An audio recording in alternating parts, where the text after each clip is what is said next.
Agar tubuh tetap sehat, mahasiswa bisa berolahraga di lapangan kampus.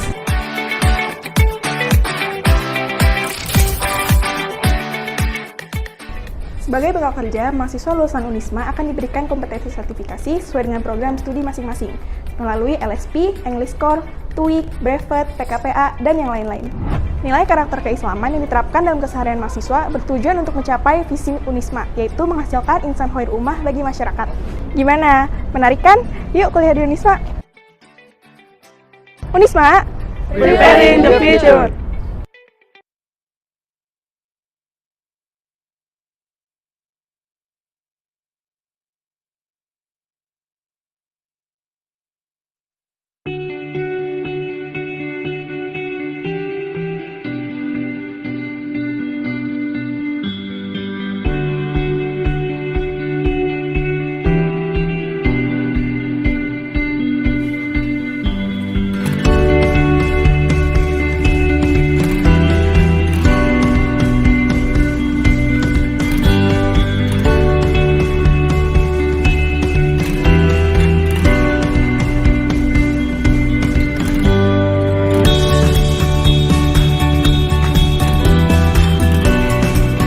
Universitas Anggabuana YPKP menyelenggarakan pendidikan berbasis pada entrepreneur. Paling tidak kami menggunakan dua konsep. Satu konsep membina, mendidik mahasiswa kita berbasis pada pembangunan karakter entrepreneur. Yang diharapkan ke depan, anak-anak kita memiliki motivasi yang tinggi untuk terus berbuat yang terbaik. Yang kedua, memiliki inovasi dan kreativitas dalam bekerja.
Generasi muda kita, mahasiswa Anggabuana, pada kemampuan menciptakan produk-produk.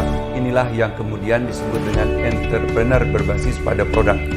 Jadi, pendidikan Anggabuana menggunakan dua pendekatan. Pendekatan membangun karakter bagi mereka yang ingin menjadi pegawai dan membangun karakter untuk menjadi entrepreneur sesungguhnya ketika mereka sudah memiliki ide gagasan untuk membuat produk dan menjadi entrepreneur yang sesungguhnya.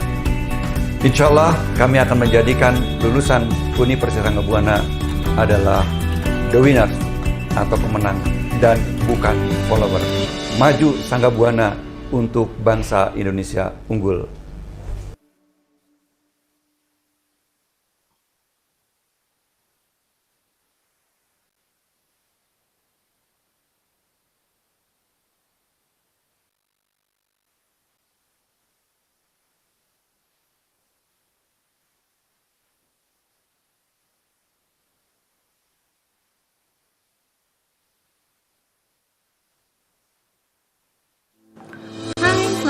Di kampus Plenary College, Jakarta. Pendidikan memberi kita pemahaman tentang keadaan dunia di sekitar kita dan menawarkan kita kesempatan untuk menggunakan pengetahuan itu dengan bijak. Melalui pendidikan, kita mampu mengembangkan keahlian dan potensi yang dimiliki secara terdidik dengan baik. Sehingga dengan demikian, dapat kita praktikkan ke dalam dunia kerja secara maksimal. Kemajuan bangsa kita tidak bisa lebih cepat daripada kemajuan kita dalam pendidikan. pikiran manusia adalah sumber daya fundamental kita.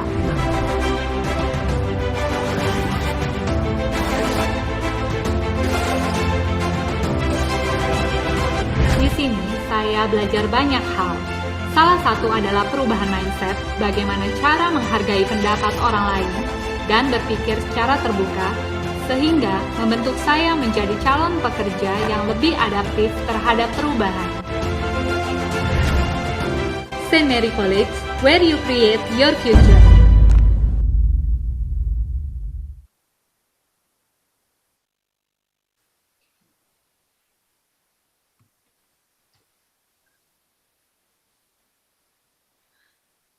Attention please, ladies and gentlemen.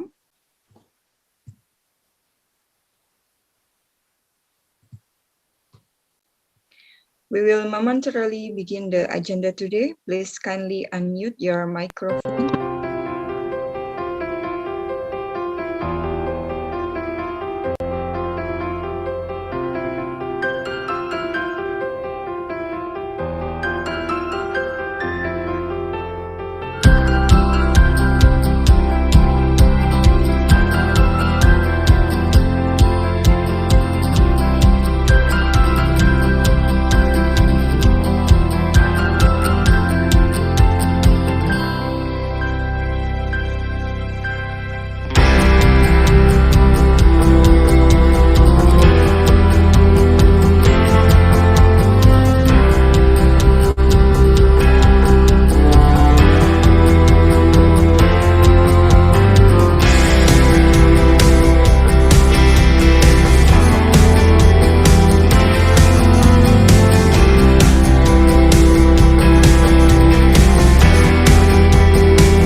Gila, mood,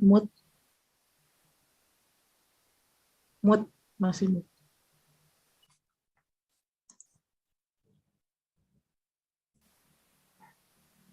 Ladies and gentlemen, before we begin the conference, let's reciting Basmalah or praying according to our beliefs together. Start praying. Thank you. Distinguished guests, ladies and gentlemen, allow me to first broadly go through the agenda as follows. The conference will be begun by Indonesia National Anthem, Indonesia Raya. then followed by welcoming remarks of the conference chairman, continued by welcoming remarks from the co-host of the Third International Conference on Innovations in Social Sciences, Education, and Engineering 2023. Afterwards, it will be continued to the main session for the plenary session. And ladies and gentlemen, the keynote speakers for today's conference are the first speaker, Dr. Alexandra de Sousa Guterres from Universidade de Paz, Timor-Leste. Then the second speaker is Anissa Arifkasari SEAK MPA from STIE Perbankan Indonesia. The third speaker is Tai Chong Dan, MA PhD from the Kanto University, Vietnam. The fourth speaker is Prof. Anuj Kumar from IPJ School of Management, India. The fifth speaker is Dilanovita SS MSc from Universitas Islam 45 Indonesia. Then the sixth speaker is Prof. Dr. Jamalia Said from UATM, Malaysia. And then the seventh speaker is Dr. NS Elis Anita Farida, SCAP MM from Universitas Anwar Medika, Indonesia. And the last speaker is Susan Hagedorn, ED, MPA from LSI Business School, Cambodia. Ladies and gentlemen, today's conference will consist of 12 room sessions with the various topics. Room session 1, Social Communication and Psychology. Room session 2, Organization and Management. Room session 3, Education. And also room session 4, Education. Then for the room session 5,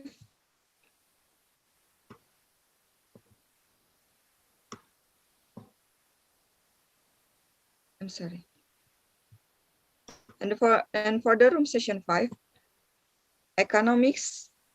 And for the room session 6, Technology and Engineering.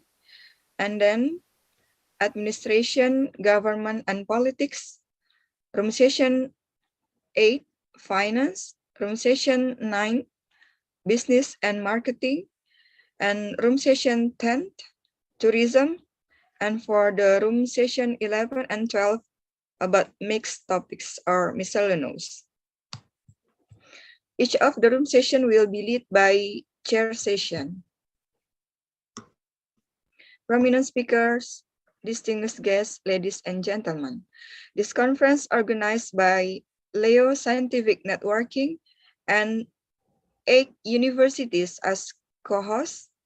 There are Universitas Islam 45 Bekasi, Kwik Kianji School of Business, Universitas Sangga Buana, YPKP, STIA LPPN Padang, Akademi Komunitas Perkebunan Yogyakarta, Akademi Pariwisata Saint Mary, Stikes Bakti Pertiwi Indonesia, and STIA Bagasasi Bandung, and supported by Management and Accounting Review and Horizon Journal. This conference is also held by cooperation with Kanto University, Vietnam, as our main partner. Prominent speakers, distinguished guests, ladies and gentlemen. Assalamualaikum warahmatullahi wabarakatuh. Waalaikumsalam warahmatullahi. Very good morning and warm welcome to the Third International Conference on Innovations in Social Sciences, Education, and Engineering, Saturday, 8 July 2023. The topic for today's conference, how to achieve the Sustainable Development Goals and implement the Industrial Revolution 4.0 transformation in multidisciplinary perspective. Distinguished guests, ladies and gentlemen, opening today's conference, Indonesia National Anthem. Please be prepared.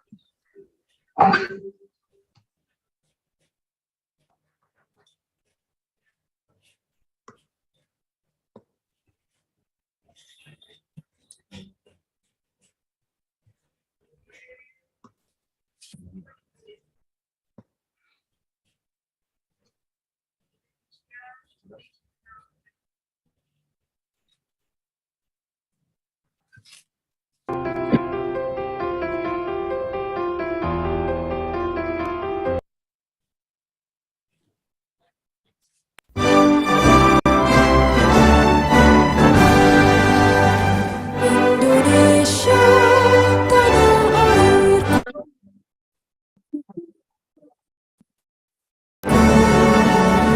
di sanalah aku berdiri, jadi pandu hidupku. Indonesia kebangsaanku, bangsa dan tanah airku. Marilah kita bersatu, Indonesia bersatu. Hiduplah tanahku, hiduplah negeriku, bangsaku, rakyatku, semuanya. Bangunlah jiwanya, bangunlah badannya untuk Indonesia Raya. Indonesia Raya, merdeka, merdeka, tanahku, negeriku yang ku cinta. Indonesia Raya, merdeka, merdeka, hiduplah Indonesia Raya.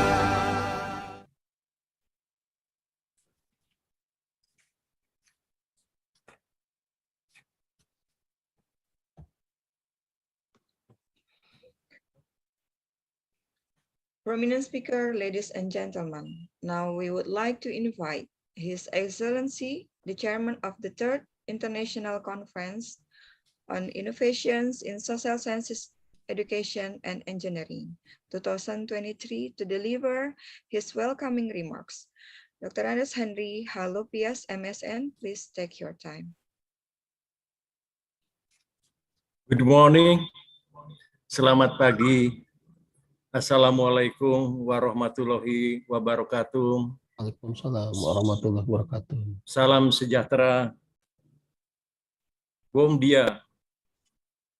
On behalf of the chair of the Third International Conference on Innovation in Social Sciences, Education and Engineering, I would like to welcome all the keynote speaker and participants at this special event.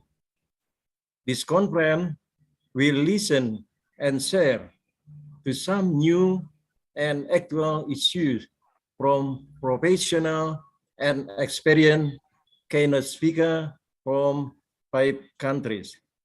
The keynote speaker, Professor Dr. Jamalia. She is my best friend who has worked together for about 10 years. She is from UATM, Malaysia. Professor Anuj Kumar from APJ School of Management, India. He is our conference partner in India. Then Susan Hagedorn from Cambodia.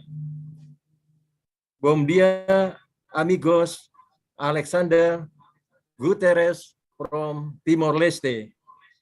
He is a talented singer.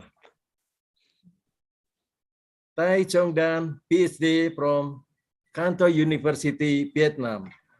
By the way, Canton University is a major and important partner of Leo Scientific Networking. Dr. Ellis from Anwar Medica University, Sidoarjo. Anissa, MPA, is a young academic who graduated from Columbia University, United States.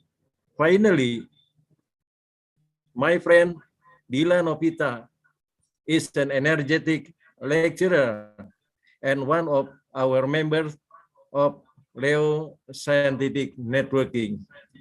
The conference was attended by 131 participants from various universities and research institutes in Indonesia. One presenter from Pakistan and 2 presenters from Vietnam. Once again, we wish you happy discussion and sharing.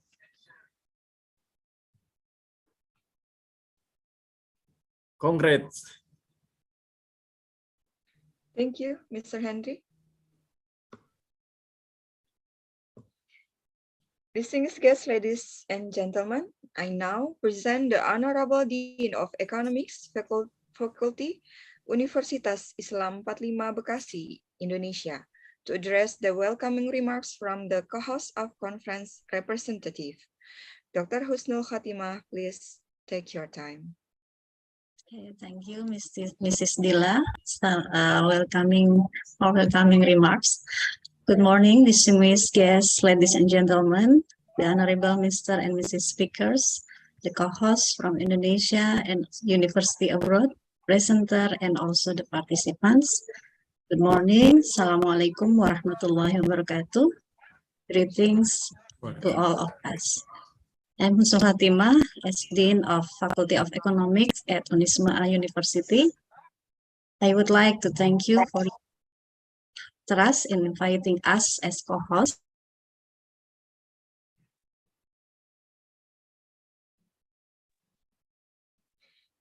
Ibu Husnul, maaf, ke-mute. Oh, okay. Sorry. I'm Husnul Khatimah, as Dean at Faculty of Economics at Islamic University 45 Bekasi. Thank you for the opportunity as the co-host of this conference. Islamic University 45 Bekasi is one of the largest universities in Bekasi, located in the eastern region on Jakarta, having a great potential to grow, and the more 88% students are hope is to become one of the university that plays a role on the international scene in academic activities, and thought that can be used for society in Indonesia and abroad. We are also very happy to meet and interact with all of you in dynamic academic atmosphere to broaden research horizon and build a larger academic community. We would expect that the output from this conference is the creation and good cooperation in the field of Tridharma of higher education with universities in Indonesia and abroad. The conference like this are expected to build a culture and academic atmosphere in order to create higher quality research and publication. We would like to thank you for PT Leo Scientific Networking and the community and the committee for arrange this conference. Thanks for opportunity as co-host, and enjoy the conference for all of us. Thank you for your attention. Assalamualaikum warahmatullahi wabarakatuh. Waalaikumsalam warahmatullahi wabarakatuh. Thank you, Ibu Husnul Khatimah. Distinguished guests, ladies and gentlemen, I now present the Honorable Dean of Communication from Kwenji School of Business, Indonesia, to address the welcoming remarks as the co-host representative. Dr. Imam Nurario Esos, MA, CPR, please take your time. Thank you, Ms. Dila. Assalamualaikum warahmatullahi wabarakatuh. Good morning for the distinguished audience. Welcome to the 3rd International Conference of the Social Science, Education and Engineering. Let me introduce myself. My name is Imam Nur Aryo. I'm currently working as the lecturer in Institute Business dan Informatika Kwikiangi, one of the private university in the north of Jakarta, and my position in this university is Dean of Faculty of Computer and Communication Science. I would like to say thanks to the conference chairman, Mr. Henry Lupias. Thanks to you, our campus is trusted to co-host this international conference. Honorable for all of the keynote speakers, I would also like to express my appreciation to all of the committee who have worked hard to organize this event. The theme of the conference, how to achieve the sustainable development goals and implement the industrial revolution 4.0, transformation in a multidisciplinary perspective, provides an enlightenment for all of us so that we can synergize with each other for the development of the knowledge and collaboration between universities in Indonesia, in Asia, and even internationally. Thus, the results of this conference will contribute to the advancements of knowledge and ultimately to a better standard of living for the society. So I hope that the participants of this conference can follow this event to completion. Then the participants also continued their presentation in the paper presentation sessions, and welcome to follow this conference carefully. Hopefully we all get useful knowledge. Thank you. Assalamualaikum warahmatullahi wabarakatuh. Waalaikumsalam warahmatullahi wabarakatuh. Thank you, Bapak Imam. Ladies and gentlemen, now we are coming to the main session of today's conference.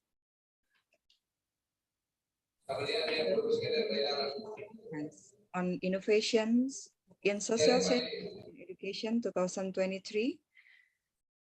The topic today, how to achieve the Sustainable Development Goals and implement the Industrial Revolution 4.0 transformation in multidisciplinary perspective. And I will be the first moderator of this keynote speaker session. Before we start, I will describe briefly notion related to the conference topic.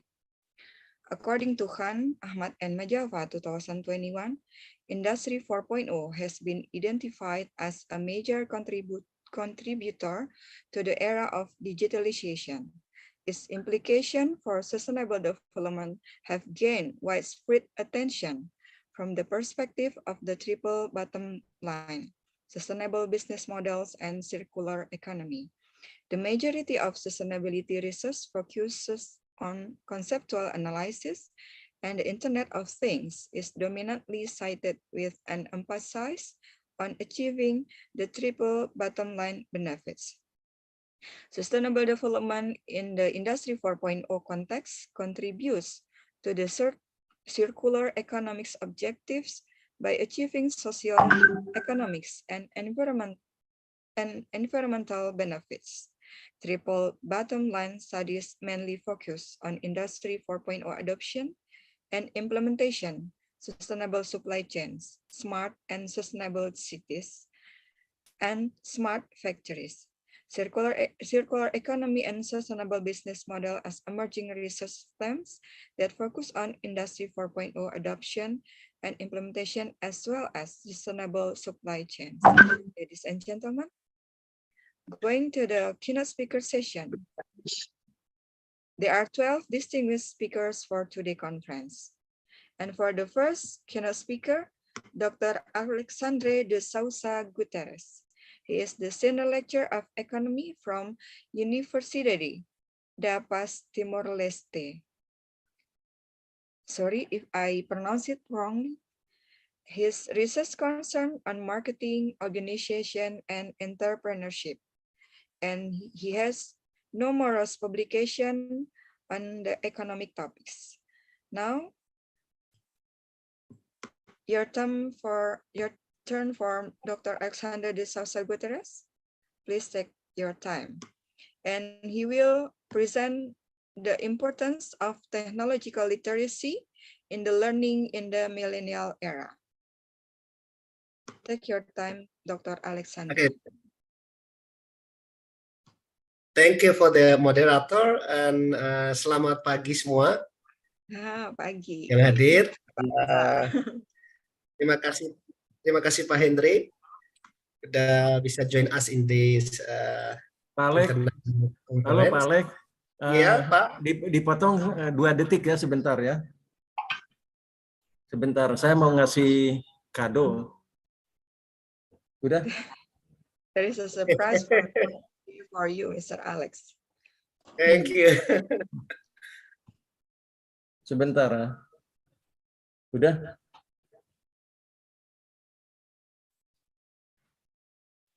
Saya punya karya gitu, jadi ingin dilihat sama Pak Alex ini bagus atau enggak itu.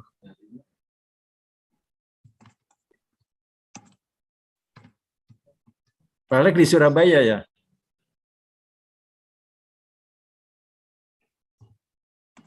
Nah, ini.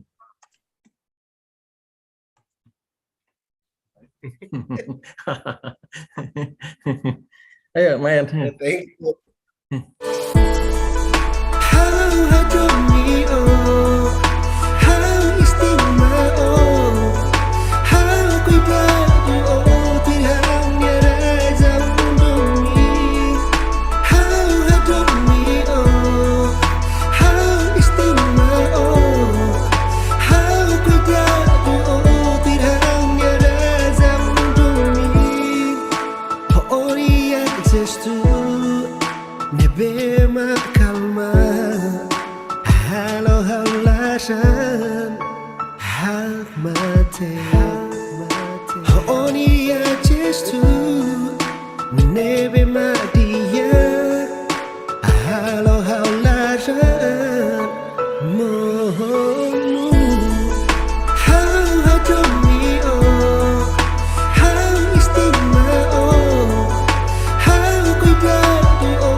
For your information, ladies and gentlemen, Mr. Alex is also a musician. He's not just an academician from Timor-Leste, but also a singer.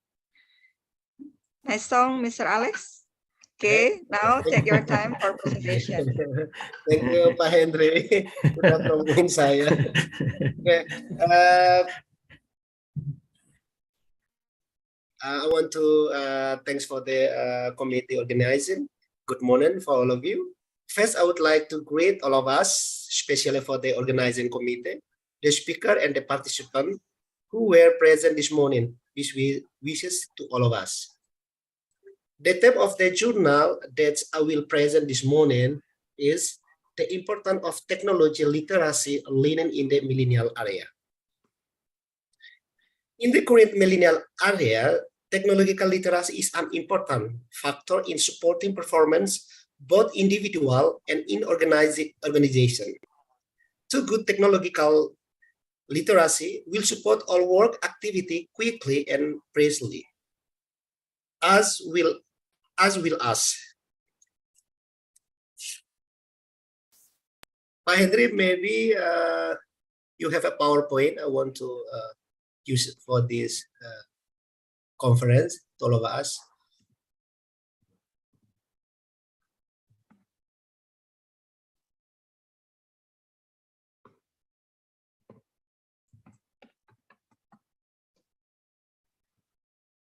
Pak Henry, mungkin dari panitia bisa menyediakan PowerPoint. We're turning on from the committee. You can continue, Mr. Alex, while we are turning on the presentation. Technological has created a new pedagogy for education and researchers. As for some experts who provided opinion through their reason, they have done, such as from expert,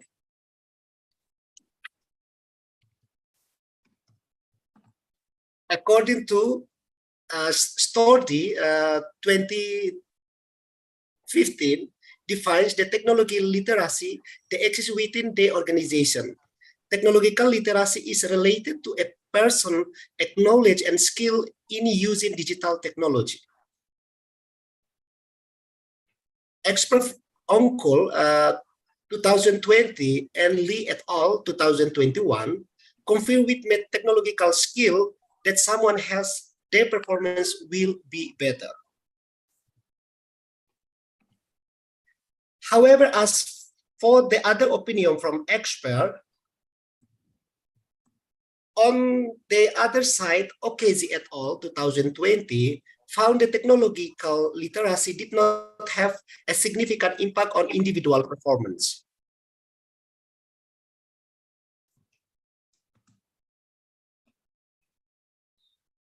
And type of ICT-based learning research and media that can be utilized in the learning process included computer, LCD, internet, learning LCD, email, presentation PowerPoint, and multimedia.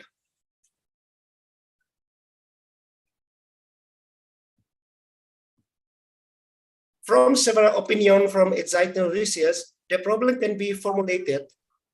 How important is technological literacy in the learning in the millennial area? And next, literature review.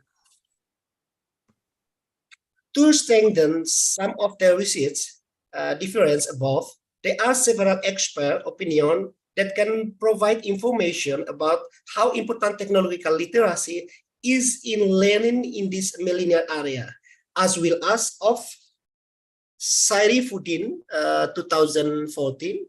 ICT literacy is also interpreted as media literacy, which possesses human as possessor ability to understand, master, and utilize mass media content. From Judith 2011, ICT has expanded into several different themes: technology literacy and computer literacy and internet literacy. From Ahmad et al. 2016, furthermore, information technology is also very vital in this role in the social need of students, such as interaction with the media social, enjoying hobbies, generation creative ideas, and finding information related to learning. Interruption.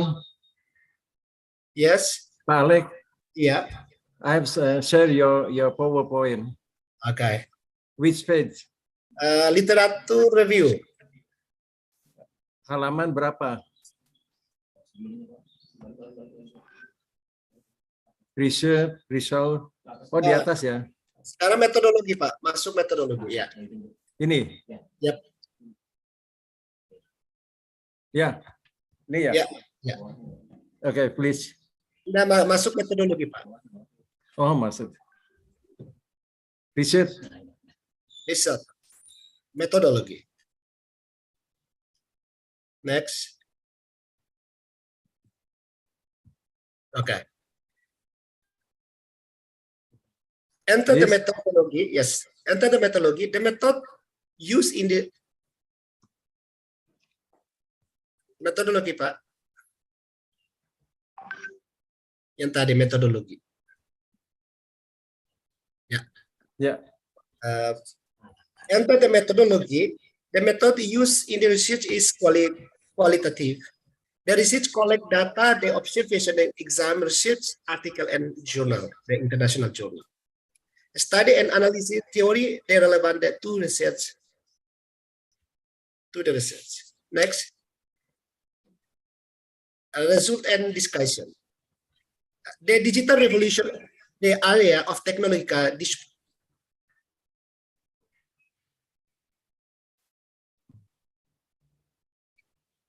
sebentar, ada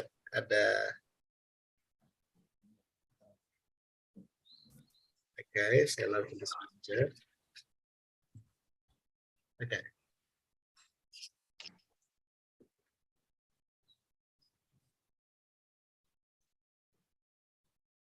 The digital revolution and the area of technological disruption are other terms for Industry 4.0. Industry 4.0 is an era of technological disruption because automatization and connectivity in a field will make the movement of the industrial world and job competition non-linear. This is the opinion for Chandra Winata, 2016. Advance in technology allow for automation in almost all fields from Chandra Winata to 2016.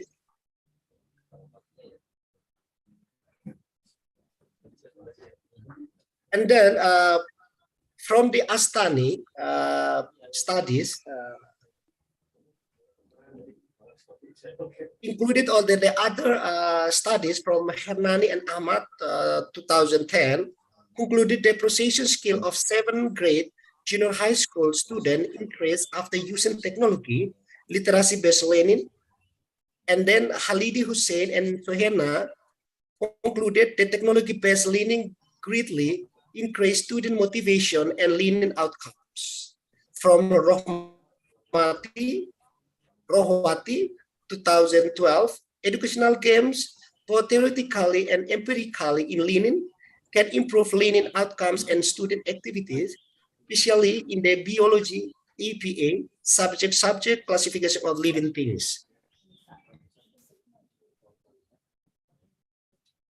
Human web and relationship between technology and science and the environment, ability to use technology in learning, teaching, and inquiry, and the last, ability to evaluate and make decisions from Rose, 2007. The advantage of using computer during the learning process are, can attract the attention and focus of student motivation. Student can study independently according to their abilities. For educator, it can shorten the delivery time of material. Students feel happy and satisfied while studying. Educator can make the material presented more interesting. And the last, it can encourage educators to increase their knowledge and skill regarding technology. From Nasution, 2018. To achieve good digital learning, teachers must be able to prepare themselves. In the application of information technology and computer literacy, there is a gap that is still quite high in Asia, especially in Indonesia. The level of internet use in the Asian region is quite varied. Literacy level is several countries, different according to network condition, equipment, and cost incurred. Helaluddin, 2019. Conclusion for these studies.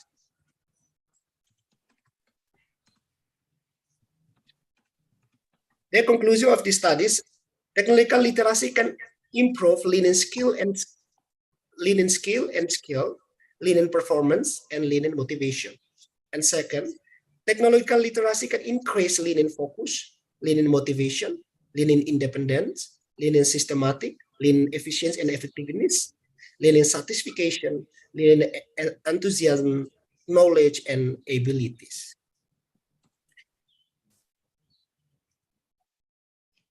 concludes my presentation. Thank you for your time, opportunity, and attention. I appreciate your collaboration and attention. May God bless you all. Thank you. Thank you, Mr. Alex. Thank you for the valuable notion for today's presentation. We couldn't avoid that the information technology literacy is a must for this 4.0 technology. That's why everyone not just can mastering their own field study, but also trying to learn more about the information technology. Ladies and gentlemen, now we are coming to the next presenter, to the next keynote speaker for today plenary session. The second keynote speaker for today is Anissa Afrika Sari SA AKMPA. She is from Setia Perbankan Indonesia.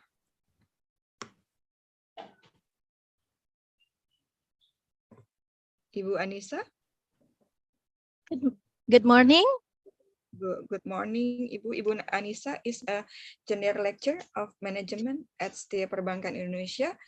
She has held her MPA at Columbia University in the city of New York, USA in Public Administration program. She also currently works for the Ministry of Finance in Indonesia. Her main research interests are public administration issues, management, and taxation. And she can be contacted at anissa.arifka@gmail.com. Now, please take your time, Ibu Anissa. Okay, thank you, Miss Dila. You're welcome. Good morning, colleagues and fellow participants. I'm honored and delighted to be standing before you today as a presenter in this online international conference. I would like to introduce myself. My name is Anissa, but you can call me Nisa. And I'm privileged to have the opportunity to share my insights with all of you. As Ms. Dila said, that my research interests revolve around public administration, management, and taxation. So I invite fellow researchers who have similar interests to collaborate with me to conduct the research in the future. In today's presentation, titled Unlocking Synergies, investigating the interplay between knowledge transfer, tax compliance, and sustainable development goals, I will be sharing my findings on the relationship among those points.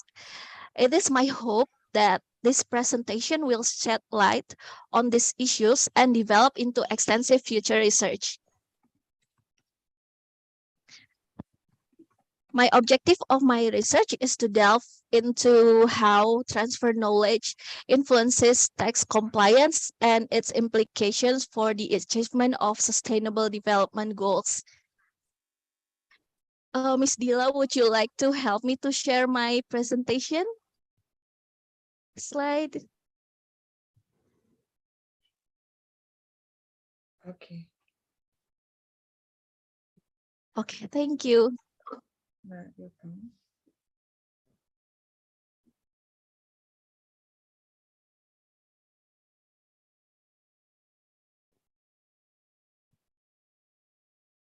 Okay. Sorry for the second slide.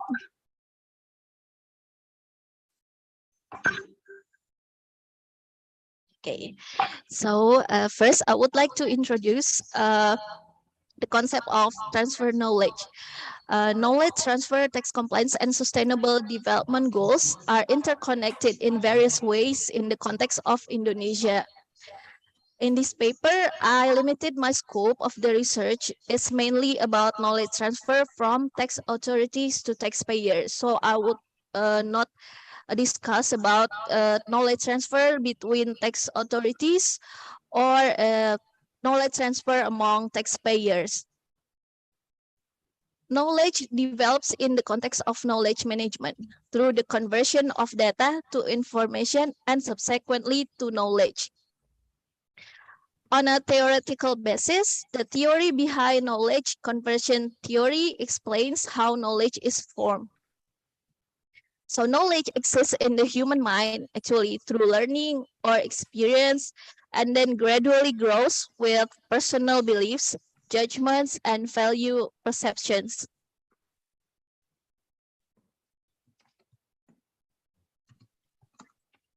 In order to increase taxpayers' tendency to comply, compliance could also be improved by teaching taxpayer or disseminating knowledge to taxpayers about how to count taxes, pay taxes, and submit their tax return. Helping taxpayers by enhancing the flow and quality of information or by training them may bring in more tax revenue. That is, there will be more compliance than there otherwise will be if taxpayers knew what they were expected to do. So if people know what to do, if people know how to count taxes and then how to pay and how to submit their tax returns on time, they will tend to comply. There is a research from Kornhauser that urged the Revenue Authority to play an instructional and assisting role in enhancing tax morals. In his object of the research is in the US, in the IRS. So IRS itself as an institution can impact tax moral standards and subsequently tax compliance in a number of ways, including education. Education is related to transfer knowledge.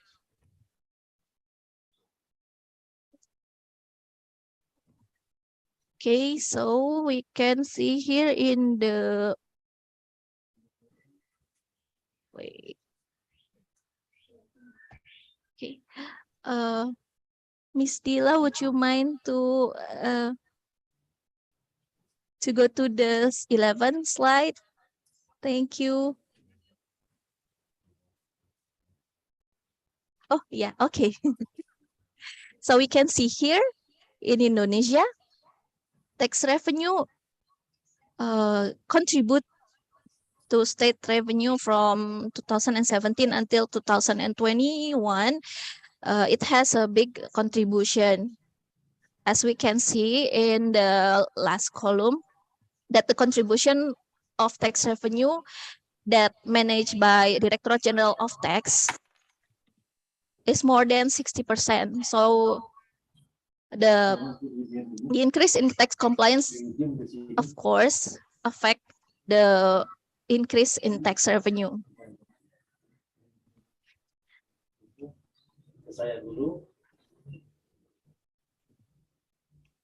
Okay, so now we move on to the second issue.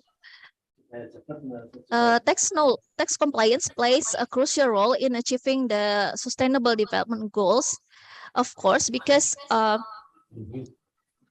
implementation of sustainable development goals or the achievement of sustainable development goals needs money to do that in simple. So when the tax compliance increase and then tax revenue increase, it will have a direct impact on government revenue generation and also effective resource allocation. As we can see in the next slide,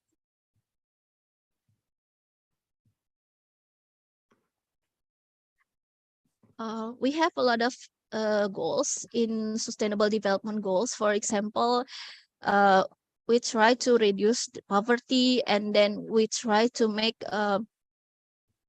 zero hunger index, and then we try to maintain good health and well-being for the society, education, and then clean water, clean energy, and a lot of issues related to infrastructure. Okay. Next, I would like to explain about the method that I use in this paper. In this paper, I use literature review first, I conduct an extensive literature search using academic databases and relevant journals to identify existing studies, research articles, and theoretical frameworks.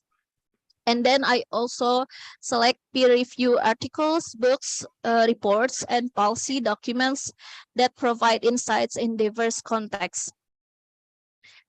And then I thoroughly review and analyze the selected literature to identify common themes, theoretical perspectives, and empirical evidence. And then lastly, I summarize and synthesize the findings from the literature review to build a comprehensive understanding of the topic.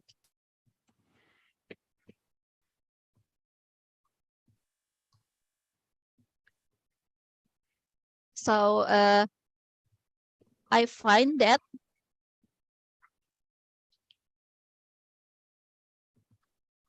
I find it in the next slide that knowledge transfer can be done in forms of providing guidance and support. And then it also can be done by introducing taxpayers to technological tools. And third, it can be done by building trust and confidence.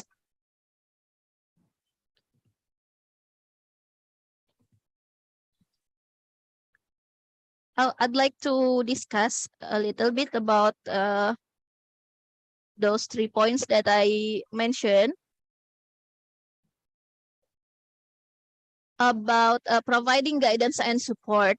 In general, knowledge transfer initiatives aim to educate taxpayers about their rights and then their obligations and the benefit of voluntary compliance to submit their tax returns. So by providing clear and accessible information on tax laws, regulations, and procedures, taxpayers are better equipped to understand and to fulfill their tax obligations. Knowledge transfer also can help simplify and streamline tax processes by providing guidance on how to navigate complex tax laws and regulations. For taxpayers who has a certain characteristic, for example, small businesses or individual with limited tax knowledge, transfer knowledge can also be delivered through personalized guidance and support to specifically taxpayer segments. Guidance also can be given in terms of the usage of technological tools and platforms that facilitate tax compliance. For example, if you may familiar with a tax filing system that we have in Indonesia, it's one of them. It's one of the form of knowledge transfer to the taxpayers. The technological tools, like Mr. Alex mentioned before, it's in education, in tax also have or offer the same benefit. It can simplify record keeping and tax reporting processes. The technology also can improve efficiency, accuracy, and transparency, and make it easier for taxpayers to comply with their tax obligations. And the third, knowledge transfer can generate trust and confidence in the tax system that in turn can increase voluntary compliance. Why? Because knowledge transfer can provide accurate and up-to-date information. And also to build trust, tax authorization, address taxpayer concern, and also have a positive relationship with taxpayers. Now I would like to shed light on an issue about how tax compliance give the impact to give the benefit to the achievement of sustainable development goals. Recognizing the interdependence between tax compliance and sustainable development is crucial for designing effective policy measures and strategies.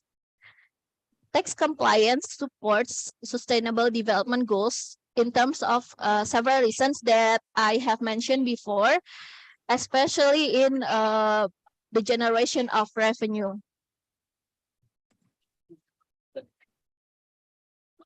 So the adequate tax collection enables government to fund initiatives related to achieving the SDG.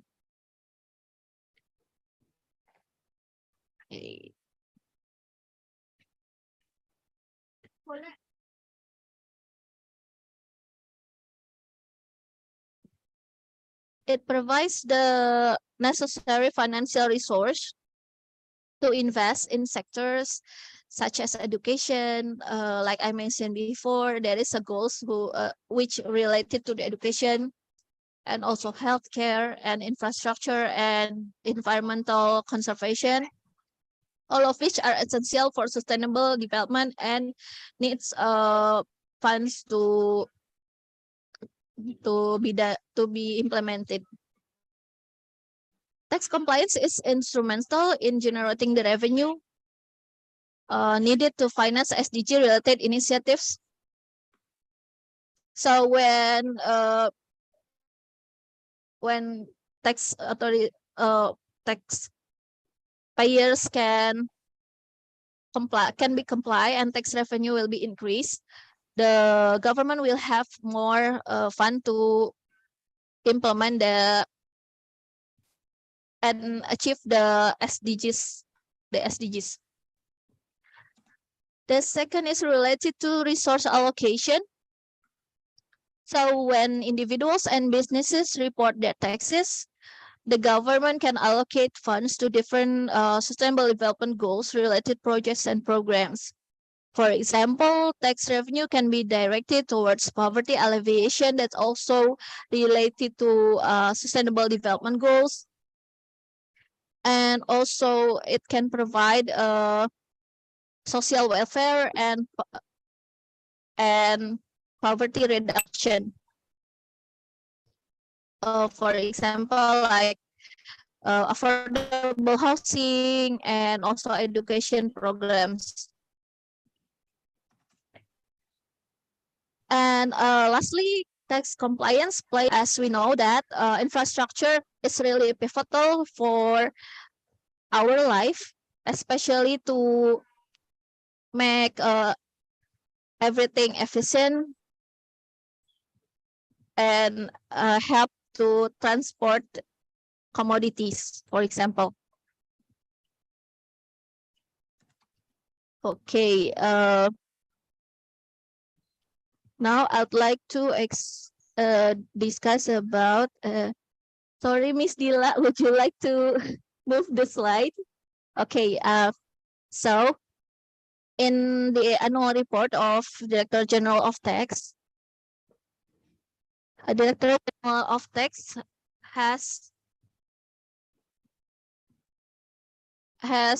disseminate the knowledge about tax in form of the class. I just take a sample the tax class because they have a lot of form of this dissemination program. As we can see that every year tax class the numbers of participants is increased, except for 2020 because of the pandemic. So the trend or the means of transfer knowledge about tax shift into the online form. And also some people really focus on some taxpayer have difficulties in adopting the technology, so that they cannot attend the tax classes. So the participants is decreased in 2020. But in 2021, the numbers of participants is going back to 677 participants. Okay, next. We can see here that the transfer knowledge given by Director General of Tax has increased the number of taxpayers using electronic tax return, and then using e-filing and using e-form. This is related to the second point that I mentioned before about leveraging technologies. So the transfer knowledge related to how to use technologies has increased the interest of taxpayers to use the platforms. Okay, Miss. So we can see in this slide that the numbers shift from manual tax return to the electronic tax return. So taxpayers now really love to try, really curious to try and use the electronic tax return. Okay, next.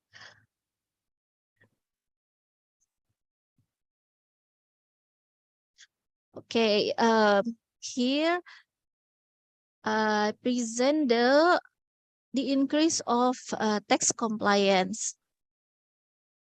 Tax compliance in terms of the submittance of tax return. So we can see here from 2017, the tax compliance ratio is only 72.58%, and then in 2021, and always increase slightly, and in 2021 is 84.07%. Okay, next.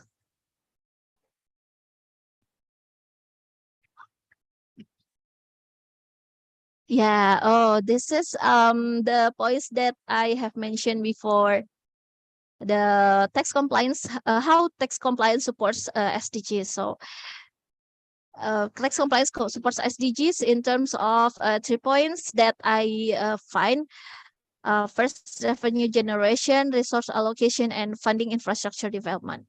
Because this is still ongoing research, so I invite fellow participants, if there another insight, you can mention it afterwards. Okay. Okay, next, Miss. Oh, thank you. So in conclusion, the relationship between transfer knowledge, tax compliance, and sustainable development goals is a symbiotic one. So tax compliance serves as a critical enabler for the achievement of SDGs by generating revenue. That's the important point, I think. And then the second is facilitating resource allocation and fund the infrastructure. So by aligning tax policies and transfer the knowledge to taxpayers, government can unlock the potential of tax compliance to create a more equitable, prosperous, and sustainable future for all. Thank you, everyone.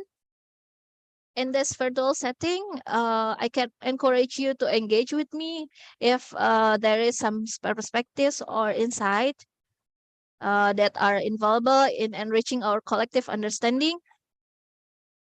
I will welcome the insights. And I also extend my deepest gratitude to the conference organizers for providing this platform and bringing together brilliant minds. So I'm really truly honored to be a part of this distinguished gathering of enthusiasts who are committed to advancing knowledge. Okay, thank you for your attention.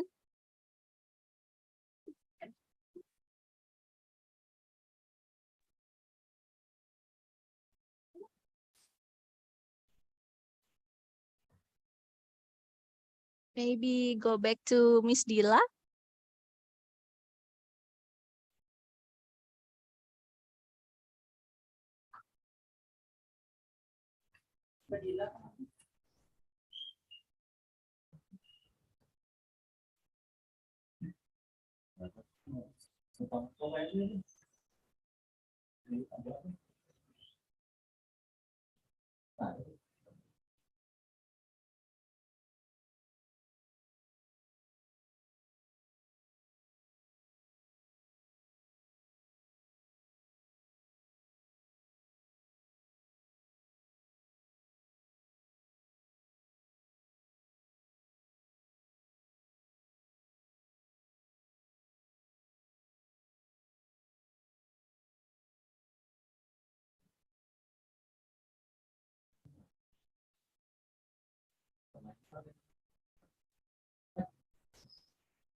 Halo Ibu Dila. Anissa sudah beres? Have you finished your presentation? Yes. Yes, Pak.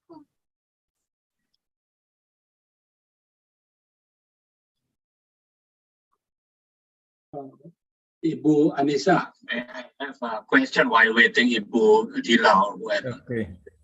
Yeah. Okay, so this is actually a very good topic. I'm really interested, and it is true that tax is a very important for, I think, it's every nation, every country, because this tax is to to develop the country. Yeah. But of course, behind all this, the management of the tax is very important, you see. And the number, as you mentioned just now, the number is up and down. And actually also need to understand why, let's say, the number is down. And because it is actually very important. I think as Indonesian, we all know there's cases causing these issues. Besides this study, I'm studying on this business administration, and that is part of it. So, Ibu, what is your, let's say, your message or your insight in order, the tax can flow properly and used properly by the tax authority and the government? Thank you so much. Excuse me, Mr. Eko. Yeah, Pak. I heard that Mr. Dila cannot enter the link. Okay. So I will take this task to be moderator. Yeah. And this is now is the Vietnam speaker. Okay. I will invite him. Okay, Pak. Okay. Sorry, Mr. Eko. Yeah. It's fine, no problem. Yeah. Thank you.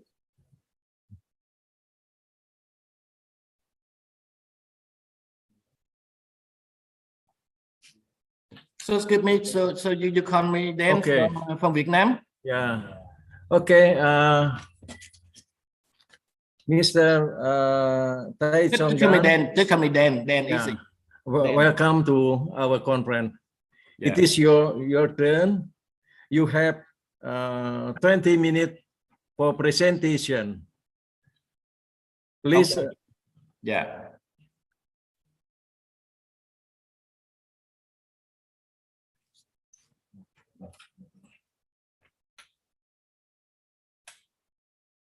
So I mean, I'm just company Dan, and Dr. Beba, from Cần University. We're working for the Department of Tourism and Social Sciences and Humanities for a long time.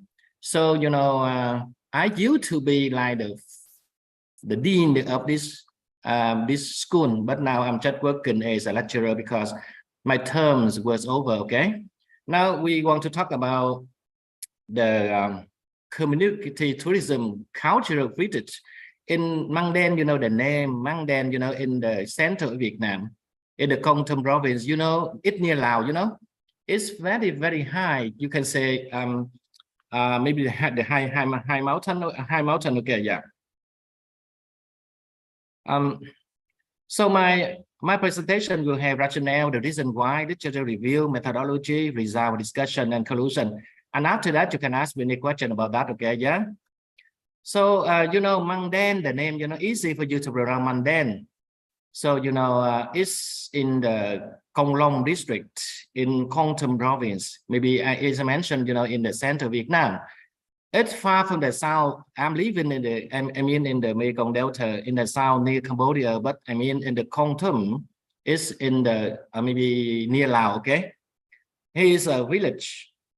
It's a village, okay, in the center, you know, so, I mean, where the people, they try to do, I mean, the tourism is like the cultural tourism or maybe the community, okay?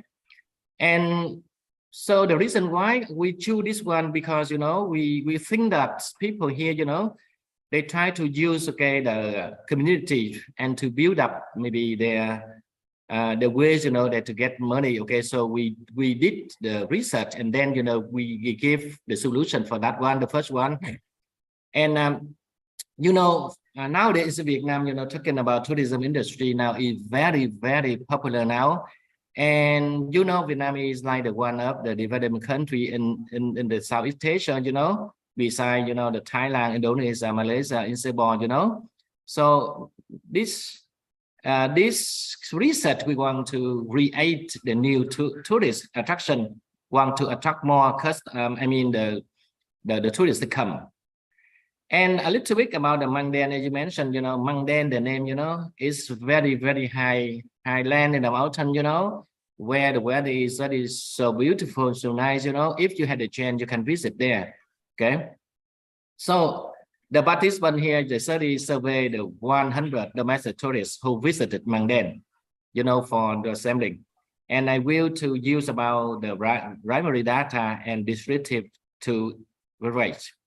So the research question here, as I mentioned, but we want to focus two research questions. The first one, we find out, you know, the reason, the current situation of community-based tourism in Mangden town, Kon Long district and Kon Tum province. And then the second research, we want to give solution to develop them, okay? So, and the result, you know, we had to focus on the three resources, for example, tourism resources, infrastructure, quality products, offices, and local humanities, local human resources, and security. And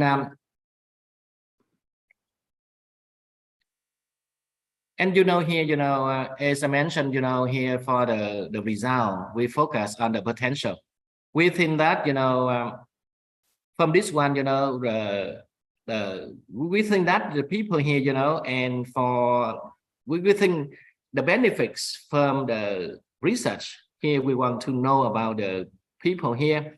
They, when the custom, I mean, I'm sorry, when the tourists, they come to here, then develop local economy to help managers on the business there, okay? How can they control, I mean, the kinds of the tourists here. And for the first one, we talk about like the potential for the tourism development. We think that is, as I mentioned about, you know, is the natural landscapes. We had the hilly landscapes, we had the forests, we had rice fields, we have the natural resources, okay, for the people to go here, okay, especially for the main, the domestic first, okay, and then I think that maybe for the international later. For the result, you know, for the first one, we think about, just talk about situation now, as I mentioned, for the first research question, for we have 1, 2, 3, 4, 5, 6, we had the 6 statement here with the indicators. We talk about attractive natural sensory, we have climate, we talk about the ecosystem, we talk about the environment in the mountain, we talk about, I mean, the custom, for example, festival and custom, we think that, you know, for the ranking is very good, okay? You think that, you know, all, I mean, the things, you know, for the development very good, okay? And for the next, for the people opinion, you know, for the first question, you know, we get the data from them, we talk about, we ask them about how about the thing about the scenery, about the climate, about the ecosystem, about environment, about the festival custom, okay, they give about good things, okay? about that, okay, because it's a good place, okay. And talking about the satisfaction of the people here, they say that 68% of visit they feel very satisfied, and 80 they think very satisfied, okay, and 7% they think definitely normal. 6 they can say dissatisfied, and 1 feel they unsatisfied. The thing I want to say that is mentioned about, because it's the high mountain, sometimes the luck, I mean some facilities if you want to go, for the convenient, but here the inconvenient for you. So I think that we still have like the 6% they feel dissatisfied, or 1 they feel unsatisfied. And another issue we want them to ask them about intention, they want to visit here again. So they say that, they have this 56, I mean over average, they want to come back again, and 25 they say did not, and 16 they definitely would come but not sure, okay, yeah. So the thing is, we think that, here the reason we want to give the situation, I mean to give the solution for the manager of the city there, because the reason why just about the half of the visitor they want to come back, okay. So the thing we had to give solution, and the solution here is mentioned, we think about, even they say that they satisfied with, there's some some convenience there, but we think about, we have solution on the planning strategy. It's here for the city or the town government. And for the mechanism of policy, I think that now we don't have a lot of maybe good policy for for the tourism operator here. Number 3, we think that about the training. And when we work with them, we think that we lack about like tour guys. The well-trained tour guys. Number 4, we think about that they lack about promotion strategy. That means how can you use about the website, about the the internet to advertise that one. And number 5, I mentioned, for infrastructure, for the road, about the canteen or something, a restaurant here there, they need more. And number 6, we have like the local, how can we have the people they understand that it's a place, where they can help them, they get more money from the tourists. And number 7, how can we have here in the mount, the people here in the mountain, they have their cultural identity, like the festival, how, for example, they use about the clothes they wear, how can they make it, and how can they keep it for a long time. So I think maybe the government there, they need to have the solution. And number 8 is the money, from outside, inside the city, how can they give about the good, infrastructure, something. Number 9, we think about cooperation between about here in Kontum province and some other province and the mountain, they need to link. Even for the Mekong Delta, how can they bring the guests, okay, from the north, the south, or the center of Vietnam come here, And number 10, we think about the products. We just got about some products here away from the coffee, from the tea bean there, something, or some the handicraft or something. So we need to think about all the products, okay, in order to do that. And the last one, we're thinking about that, how can share solution. That's the thing. When people come there, okay, or maybe they need more about the workshop, or maybe the conference, where people can share how can do develop the place like the mountainous, okay. And conclusion, we think that Khong Pring village belong to the Khong Long district or Khong Tum. They need, if they leave it, okay, as I mentioned about, we get about the gift, okay, from the gods for the nature, something, okay, which is a good place for them to go. But I think that they need to develop here, as I mentioned about, need about the 11 solution, as I mentioned about, okay, to for the grassroots, for the people, and up to the town government, and up to that you can say the city, and maybe for the government center in Vietnam, okay, how can they help them to do that one. So thank you very much for listening to the solution, to this one, and welcome to your question. And I don't know whether you come to Vietnam or not, okay, but hopefully in the future you can go. And we think that for tourism, especially for the community tourism cultural village there, okay. Yeah, thank you, Chairman, okay. That's all for me, okay. You need the question from you. Okay, thank you very much. Thank you, Dr. Tai. Sorry for the previous connection problem. Back to me. It is so interesting talking about tourism in Vietnam. I went to Vietnam on 2019, Dr. Tai, to Ho Chi Minh. Anyway. Nice So Ho Chi visit. Minh City is in the big city, you know, in the city. And beside the Ho Chi Minh City, where did you visit? In Ho Chi Minh, I joined in a conference in Tôn Đức Thắng University. Tôn Đức Thắng University. Yeah. Tôn Đức Thắng University. Yeah. Tôn Đức Thắng is maybe the second president of Vietnam after Ho Chi Minh. Okay. Yeah. Yeah. So you join the meeting there? Okay. Yeah. Tôn Đức Thắng is a private university. Yeah. Yeah. Hope to visit your university for the further. Hopefully, maybe I'm living in the south, you know, in the Mekong Delta, Cần Thơ. Hopefully, you know, you can go here. You know, we have the floating markets and a lot of bowls and water everywhere. You know, and you see when the rainy season come, you know, you can see a lot of farming activities here. You know, and look at about the people here, the country people compared to the city people. You can see differences from there. Okay, but you know, from Ho Chi Minh City to my city maybe just about 180 kilometers, but you know it will take you about 4 or 5 hours to get here because the infrastructure is not good. Okay. Yeah, hope to visit and meeting you for maybe this year. Yeah, sure, welcome. Okay, thank you, Dr. Tai. Yeah. Ladies and gentlemen, we are going to the fourth keynote speaker, Prof. Anuj Kumar.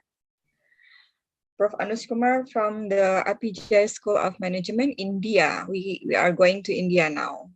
And Prof. Anuj will present about the sustainable development of small medium enterprises.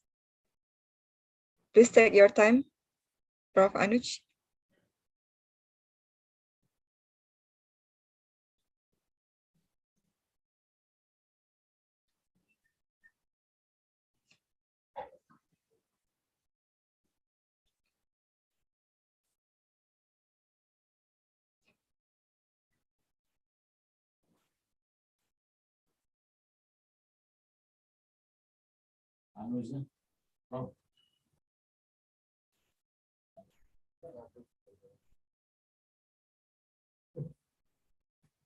Belum ada. Belum. Ya. Bentar. Budila, Anu sudah ada nggak? Keluar lagi.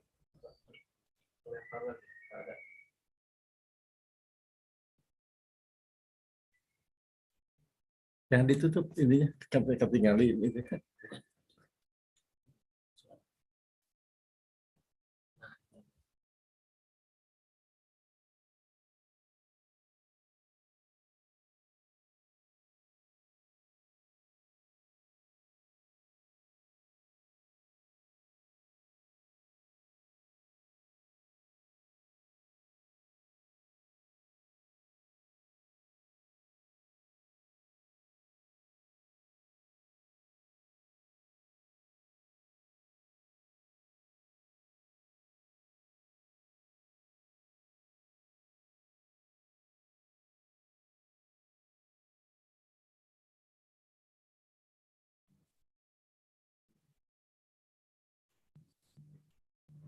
Halo Mbak Dila, I just call Anud that he will join our conference next 20 minutes, maybe next 15 minutes.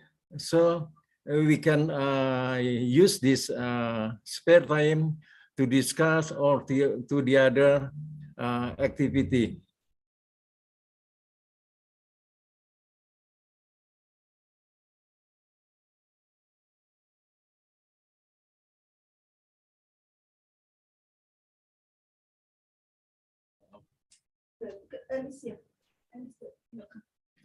Ya, saya informasikan bahwa pembicara ke Prof. Anud akan join 15 menit atau 20 menit kemudian dari India, tetapi juga perlu saya sampaikan bahwa moderator terpental lagi tidak bisa join gitu. Nah, jadi ini ada waktu 15 menit. Silakan kita buka diskusi.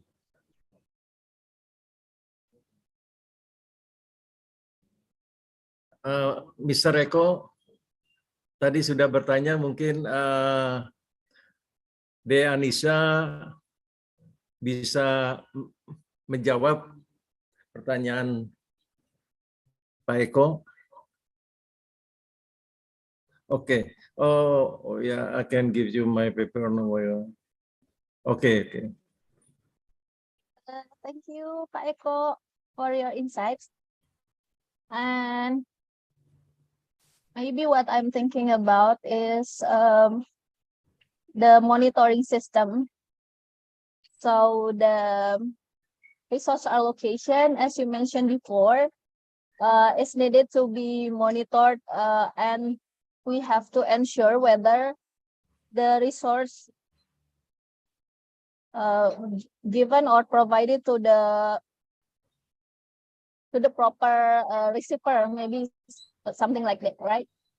So the mechanism that we had currently is the audit, the monitoring from the external auditor, for example, the BPK, and also inside the ministries, as we know that we also have the general inspectorate general. So it's but it's really interesting issues actually. So maybe we can make research about that, so that we can have complete resource data and information about that. But it's really interesting issues. Excuse me, Mrs. Anesia, I will stop discussion because Susan suddenly will change and will present her paper while we are waiting for Professor Anu. Then we can open question and answer after Susan presentation. Okay? Please, Susan, now is your turn to present your presentation. Thank you, Professor. Okay. Arun stay, Soksabai Tengakanir. And that is a traditional Cambodian greeting to say greetings to everyone. And I hope that you're all happy and peaceful. If Ms. Dila could please put my presentation up, I'd appreciate that.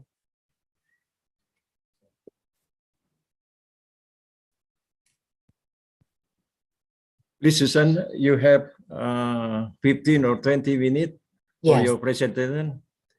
Have you use slide, PowerPoint, or we use operate it?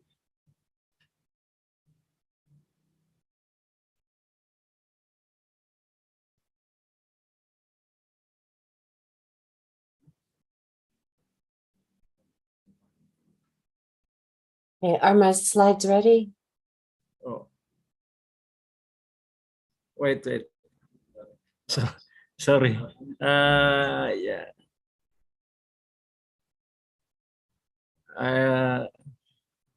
Thank you. This is the post major, the moderator couldn't join. Then I have to wait a minute. Okay. Let me begin while I wait for the slides. Good morning to everyone. And first of all, I would like to very much thank the organizers of this conference for inviting me to speak to you today. As introduction, my name is Susan Hagedorn. I'm the Deputy Director for Academic Programs at LC Business School, an institute in Phnom Penh, Cambodia, that is focused on developing the next generation of Cambodian entrepreneurs and business owners. We offer an in-person English-based Bachelor of Business Administration and an online executive MBA that draws instructors and students from around the world. Originally from the United States, I've worked for the past 18 years in Cambodia as an educator, business consultant, and small business owner.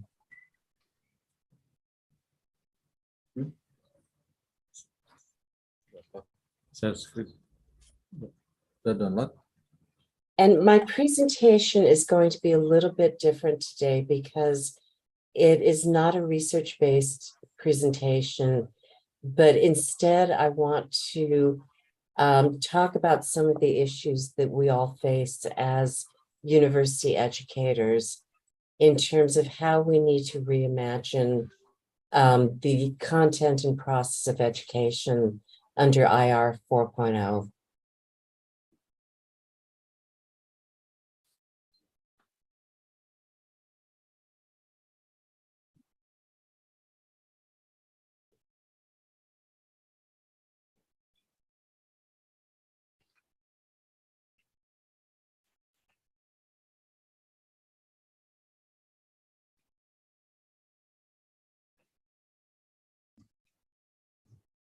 Thank you.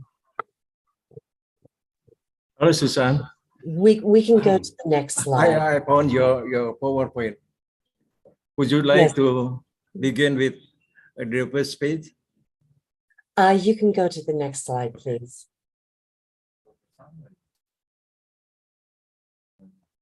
And this is in Canva rather than PowerPoint, so you can just scroll down.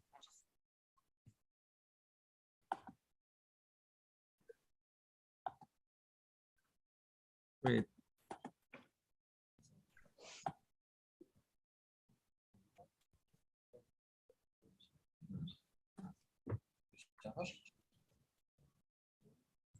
Di awal aja langsung aja.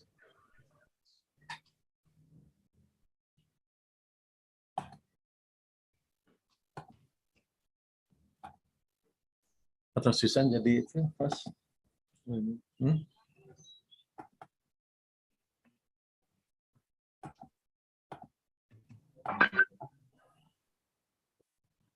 Bisa jadi host, Susan?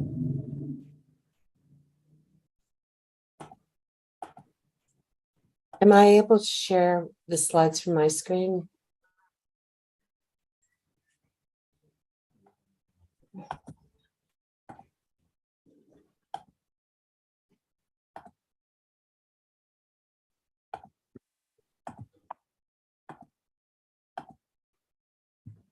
Yes, of course, Lisa.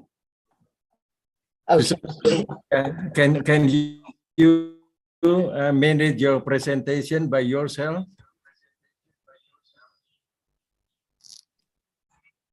I would need to share from my screen, but since this is in Canva rather than PowerPoint, I think you can just scroll down to go to the next slide.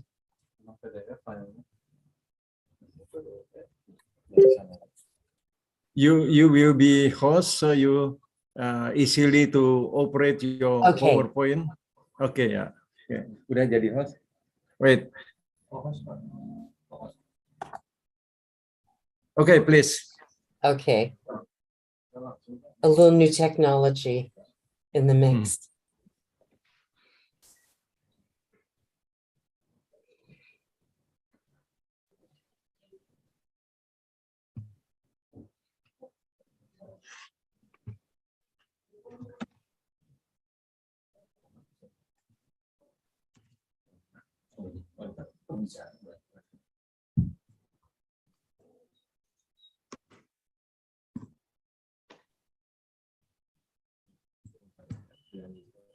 Okay. And I try to see that now. Okay. During the past few years, technology such as artificial intelligence or AI, blockchain, Internet of Things, and robotics have grown by leaps and bounds. AI has developed so rapidly in the past 6 months that thousands of tech leaders, including Elon Musk and Steve Wozniak, a co-founder of Apple Computers, have called for a 6-month pause in the development of AI to allow studies into its ethical and social implications to ensure its development is carried out in a responsible manner. However, like globalization, AI is not going to go away, and its progress is unlikely to be slowed. This has led me to ponder the implications of AI for education. And in this talk, I will share some of my preliminary thoughts in the hope of broadening the conversation about these issues.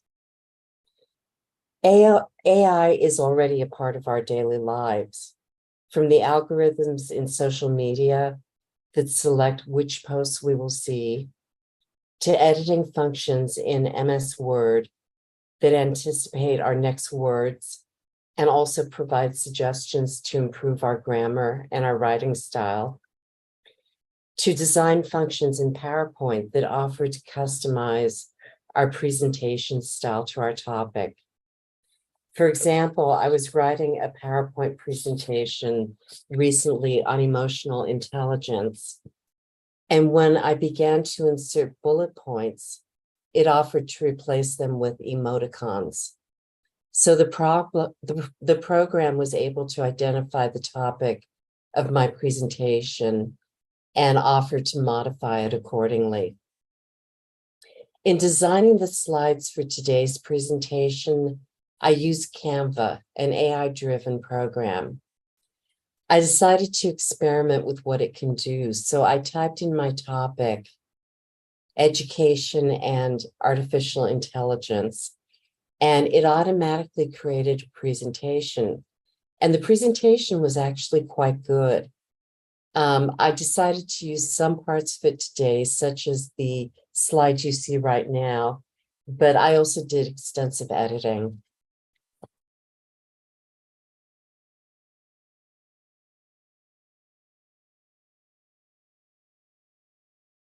As an example of how AI can create content, I used the program ChatSonic to write a short paragraph about the Sustainable Development Goals. It asked me to indicate the kind of text I wanted, in this case, a paragraph, the style or voice that I wanted to use, and I chose excited, and the length of the text, for which I requested less than 100 words. The next slide shows the content it created for me in just a matter of seconds.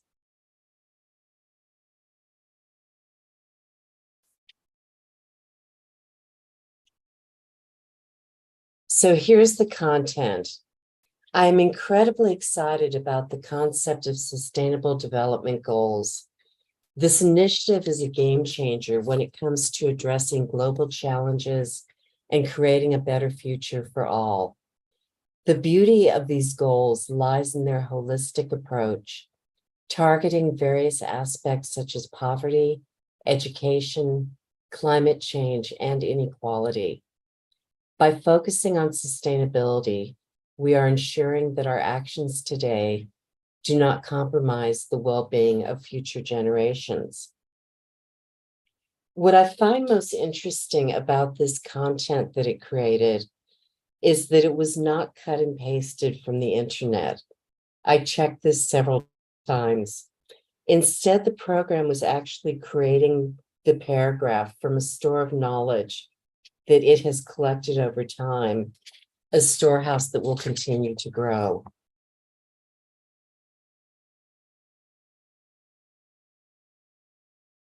So what are some of the positive applications of AI for the learning experiences of students and teachers? AI can help us in researching topics in a way that is customized to the user's needs. Now, it will never take the place of a comprehensive literature review, but if we need some focused information, it's very good at getting that for us. Editing functions can give us feedback in real time about the quality of our writing. And some of the plagiarism software can give students immediate feedback in terms of how original their work is. AI has the ability to assist with routine tasks such as grading, although I've not yet experimented with this. How do we as educators adapt to these new technologies? AI will demand changes in the way that we work that we cannot even begin to imagine in the present. But we can assume that AI will force all of us out of our comfort zones. I'd like to share a few areas where I believe we will need to make some adaptations. First, educators' mindsets about the benefits and drawbacks of emerging technology need to be re-examined. We will need to revise curriculum, our teaching methods, and I think most importantly, how we assess student learning. So allow me to share some initial thoughts on each of these issues. Fear and resistance are normal human responses to change, particularly change of a radical nature. When change occurs, those who are affected require support, which may include continuing professional development, encouragement and feedback from managers and peers, and work environments that allow for experimentation and mistakes. A fear that I hear from most educators is that AI will become a tool for students to plagiarize their assignments. This is already true, and I will speak more about that issue when I talk about student assessment. Given the reality that AI is already a part of our lives, we need to shift our mindsets to think about how AI is not only a tool for cheating, but also a tool for learning.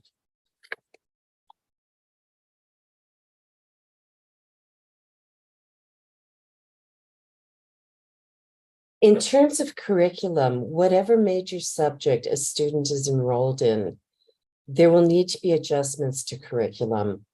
According to the British Council, it is believed that as many as 65% of today's students will be employed in jobs that don't currently exist. The World Economic Forum has stated that in addition to technology, successful employers in IR 4.0 will be skilled in leadership and social influence. This includes competencies such as interpersonal communication, teamwork, people management, problem solving, judgment and decision making, and an orientation to service. As most jobs will require technology skills, students will need a strong foundation in this area, as well as the tools to continually learn emerging forms of technology. This will be necessary for them to remain employable during IR 4.0. Technology can also help them in the quest to become lifelong learners so that they're able to adapt to the shifting demands of the job market. As access to information expands, some of that knowledge will be valuable and some of it will just be fake news. Therefore, there needs to be a strong emphasis on the development of critical thinking skills and by building information literacy, the ability to find information that is both reliable and of high quality and that satisfies the user's needs. Students also require exposure to practical ethics. It continues to be important to teach them the ethics proposed by the great philosophers, virtue ethics, deontology, utilitarianism, and rights-based approaches. However, these theories must be brought into the real world and applied to current dilemmas, including those related to technology. such as the production and dissemination of information, data protection, and privacy. One approach I've used in an introductory undergraduate course in business ethics is to look at the issue of trust and how it can be built as well as broken down at the interpersonal level in organizational settings and in the marketplace. My belief is that if we behave in ways that create trust, then ethics will be assured. Finally, as an emphasis on STEM curriculum has grown, I believe we must balance this trend with attention to the humanities so that we remain grounded in the arts and ways of thinking that spark creativity, self-expression, and define so much of what it means to be human. In our globalized world, cultural competence is critical. As cultural and religious misunderstandings are the root cause of many of the problems in the world, a deeper understanding and appreciation of how different groups live together is essential.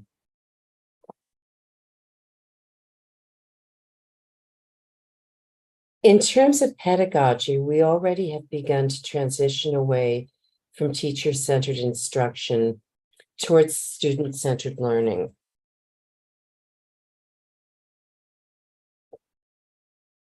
In teacher-centered instructions, teachers begin with what they know and use one-way communication to insert that information into the student.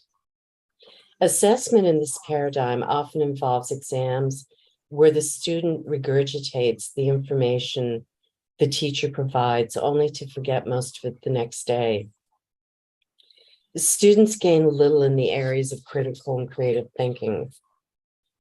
Paulo Freire called this a banking approach to education and actually saw it as a form of oppression because it takes power away from the learner and keeps the power in the hands of the teacher. Student-centered pedagogy, on the other hand, begins with an analysis of the knowledge, skills, and attitudes the students will need to gain by the end of the course or program of study. It allows students to participate in deciding what and how they will achieve those learning outcomes, and encourages independent student inquiry.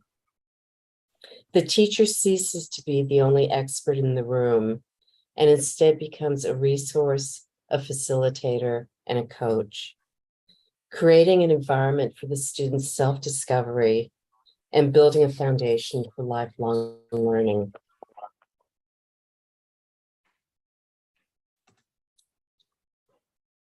I gave up giving closed book exams some time ago. My personal philosophy is that life is an open book. Instead, I ask my students to research a topic, sometimes in the classroom and sometimes as homework, and to create a presentation and teach the topic to the other students in class. In the process, they may use books, notes, the internet, AI, and even one another as resources. Research has shown that we retain knowledge best when we teach it to others. My students receive one caveat. They must demonstrate that they understand the materials that they teach and that they're not just reading words from a slide or from their telephones. I do this by challenging them to explain and expand on concepts in their own words and to provide evidence for their arguments. This approach is much more subjective than a multiple choice quiz, but I believe it is more meaningful in the long run for their learning. In addition, each course contains a project-based assignment that may consist of original research, development of a business plan or product, or another type of project related to the course content. Case study analysis and reflective essays can also be useful ways for students to demonstrate their learning. There are, of course, many other forms of assessment, but I offer just a few as examples.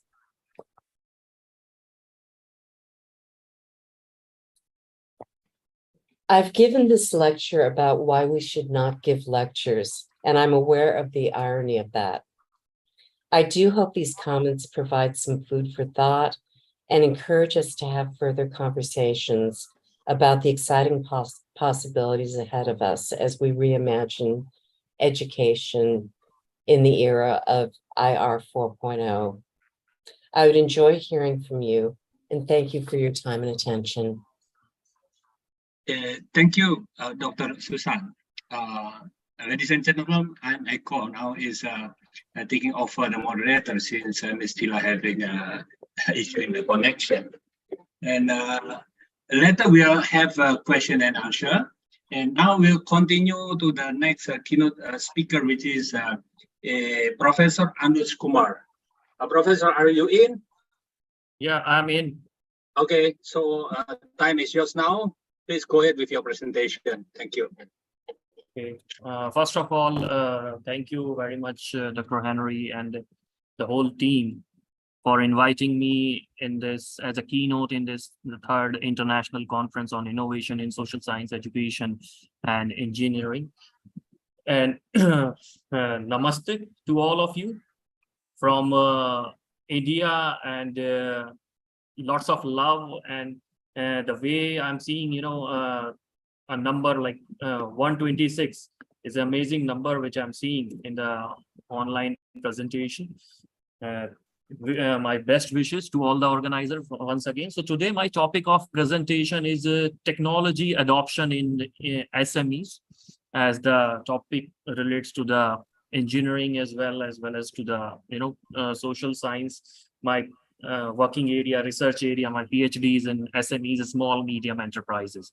As we are growing, the whole world is growing. We are seeing the backbone of. Sorry, I'm not going through any slide or all. So I'm just speaking whatever is my research knowledge in the last 4 or 5 years in SMEs. So what we are seeing in the whole world, either we talk about India, we talk about Indonesia, we talk about USA, UK, any country, what we are seeing, the backbone of the economy are the small, medium enterprises. No doubt, the world has been ruled by multinational organizations, but without SMEs, we cannot expect an economy to be strong enough. And if we want SMEs to grow at par with a multinational organization, what things we are supposed to do there. So that was my research area. I was seeing in India, like during COVID time, many of the SMEs have been shut down. And the main problem is that in the developed countries, we have seen that in the developed countries, SMEs are very good in adoption of technology. There is a point that adoption of technology can keep those SMEs at par with multinational organization. But what I'm seeing in developing countries like India or the neighboring countries of India, that we talk about technology adoption in SMEs, but it is not very much on the ground. Today we are sitting in the era where we are where we are talking about the keynote speaker before me, Susan, she was talking about AI, artificial intelligence, robotics, and drone. But the SMEs owner are not able to adopt technology 2.0 properly. When I talk about Indian perspective or Indian SMEs, technology 2.0 relates to the social media like Facebook, Instagram, LinkedIn. These are the effective tools which can help Indian SMEs to grow at par with the multinational organization. Now, how the topic relates to the social science, because in India we are reading news and we are seeing daily the government is emphasizing on the the government is emphasizing on the digitalization of SMEs. They want SMEs to grow big. They want SMEs to increase their business, increase their market. But without adoption of technology, without digitization, this thing is not possible. Okay, the problems which SMEs are facing, when I was talking with them, I have talked more than 100 SMEs, owners, managers, and all. What the actual problem, the ground level problem I'm talking to you in India is that less cash, fund shortage is as a problem. Another problem is that the resources are not at par as it is available for MNCs. Okay, even if they have the funds, even if they have the cash, the skill level is missing, the training is missing. So when we Sorry, talk Professor. about, yeah. Sorry, Professor. Do you have any presentation to drive the discussion? No, I don't carrying any presentation. Okay, so go ahead then. Okay, I told initially I'm not carrying any presentation. I'm talking with my the whole experience of last 3 years in Indian SMEs, or what I was working on the ground. Okay, so what I have seen, like when I talk to the SMEs owner, what they have told even if we have the funds, even if we have the resources, we do not have that much skill. Skill shortage is another roadblock for the SMEs. During COVID time, they face the problem of skill shortage. During COVID time, they face the problem of technology has not been properly implemented. One thing is that in the developing countries like India, there is a more of a centralization of power. Delegation of power is missing. That's why SMEs owner, even if they know about the technology adoption, they are not able to impart the knowledge to their fellow colleagues, because the trust factor is missing. So if the SMEs have to grow, where we are talking about in this era, we reach to the Chat GPT. Recently, one of my publication in ABDCB and Scopus Emerald Journal, where I'm talking about Chat GPT for SMEs. Yes, the whole world is talking about today Chat GPT, artificial intelligence, drone, robotics. But in India, in the SME sector, we are facing challenges with the adoption of even the platforms like Facebook, Instagram, and all. So how these problems at SMEs level, and it is not the problem of only in India. I have studied and I've seen the research as well. This is the problem of most developing countries. Developed countries are doing good when you talk about technology adoption.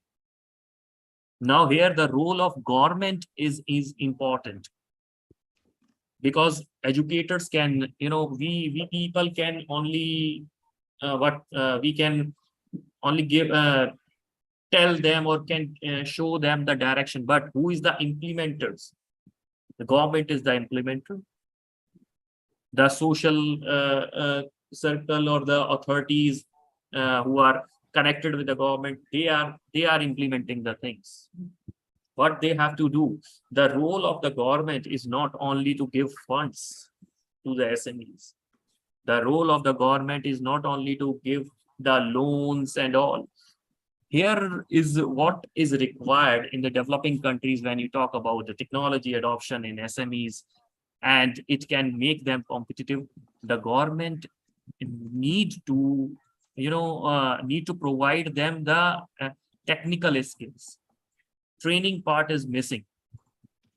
No doubt, when I compare the rural part of in the developing, there are some rural cities, some cities located in rural, some cities located in urban.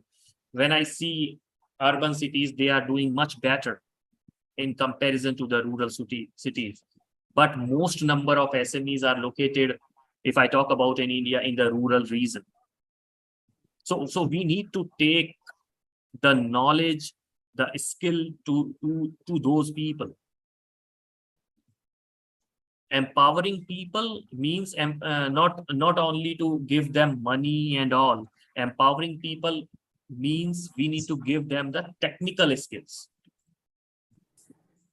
And if we can give them those technical skills, if we can train them properly, then they can effectively utilize the technology for their business.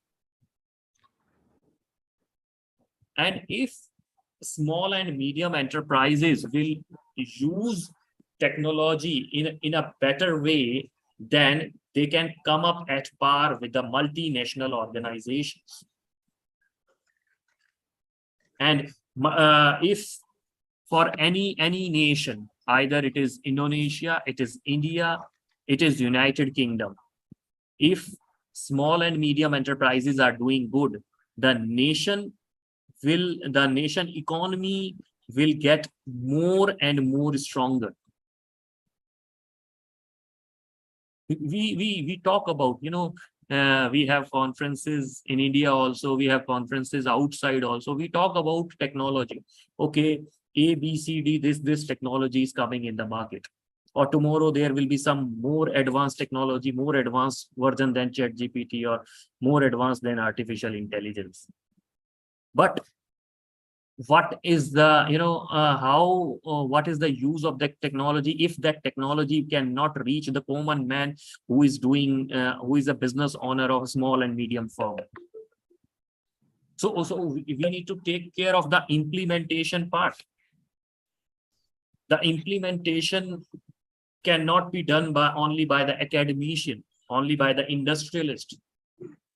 The government authorities at central government level, the authorities at state government level, at state level, at city level, they all need to come together. Today, when Indian Prime Minister have recently visited USA, and he said one thing, Vasudhaiv Kutumbakam. Vasudhaiv is a Hindi word, sorry to use a Hindi word. Vasudhaiv Kutumbakam means the whole world is needs to come together now. We all are dependent on each other, either in terms of business. Today we are doing conferences because of this technology. I'm connected with you, you are connected with me, and many people from outside are connected. What it is everyone is working towards one common goal.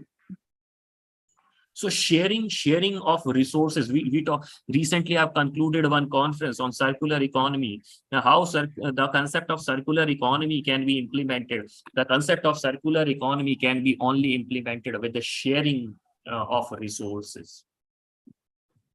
We need to focus more on the technologies are coming. The person, the academician, we all are speaking about this and that technology advantages and this, but my pain area is that how to implement, how to take that technology to the common man. Either it's for business or it's for, for any other thing. So if we can find out the ways, more ways of training the common man, training the common business people, then in actual, the SMEs can come up at par with the multinational organization, and a nation can go more and more stronger. That's all from my side. Once again, thank you very much to the organizers for giving me the chance to speak in this valuable conference. It's early morning in India, 9 a.m. Thank you once again. Wish you best of luck. Thank you, Professor Anuj. It was great. I tried to summarize a little bit that you are talking about, technology need to adapt for the SME to make use so that the SME can utilize the technology, and also the AI, how this AI can help to, the SME community. Okay, so just now we already have, I think, 4 speakers, which is Dr. Alexandra, Ibu Anissa, then Dr. Dan from Vietnam, then also Dr. Susan from Cambodia, and also Professor Anuj Kumar. Now, ladies and gentlemen, the attendees, please, if you have any question, we have, I think, around 10 minutes for Q&A. We discuss. Then you can address directly to the speaker, and then we have open discussion, to gain the fruitful our discussion today. Yes, please. Any question?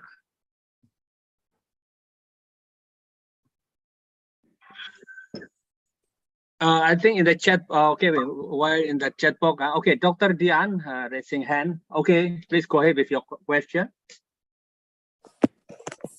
Okay. Good morning, Prof. I would like to ask you, I actually agree with you regarding that's something missing about training when we are talking small and middle enterprise. And I also agree that you said it must be whole. It must be all must help the small and middle enterprise to do. My question is only one. What the practice actually, what kind of training and to support them? Can you give me the program it able to push and boost them to implement and increase their technology also to compete with the others? So that's my question. So can I answer your question? Yes, please go ahead, Okay. Professor Kumar. Okay. So Dr. Dian, my what solution, I see, or the effective solution with in less cost as well, and a sustainable solution. The sustainable solution is that the government need to come along with the academia. In academia, we have best people who are working on technology, who are working on digital marketing. We are teaching to our students digital marketing and a usage of modern technology. And the universities have the best infrastructure as well. So if the government can collaborate with the universities, government can collaborate with the colleges, and they can bring SMEs to the institutes and university for training, can join hand with the academia and can make certain training programs. It will be some income will be generated for for professors as well. At the same time, in less cost, they will get the best training. Because it's not about to make them expert in technology. It's to push them towards technology. Right now, their attitude is missing. So first, we need to make that attitude. We need to motivate them. And the best thing which can be done, who can do this? Only the teacher, the professors. So if they can make different centers in different cities by talking in collaboration with the academia, then this problem can solve to, I guess, around like 40-50%, and then we can move towards the second phase. So that's my answer to your question. Thank you. All right, thank you. Thank you. Actually, in Indonesia, okay. we have pentahelix. That's also a business, the government, the academic, and also the media. That's a concept of pentahelix. All right, thank you very much, Prof. Okay, very good. Okay, so thank you also, Prof. Anuj. The next one is the question in the chat box to the Professor Susan, Dr. Susan. Okay, this question is from Osep Zaman from the Wastu Kancana College. I'm sure that Dr. Susan already read that. So, Dr. Susan, can you go ahead with your answer then? You are still mute, Dr. Susan? You are still muted. Okay, bravo. Thank you. The question, I thank you for the question. And it was about the implication of using AI in the classroom. And how do we help our students to develop capacity if they don't know about AI yet? And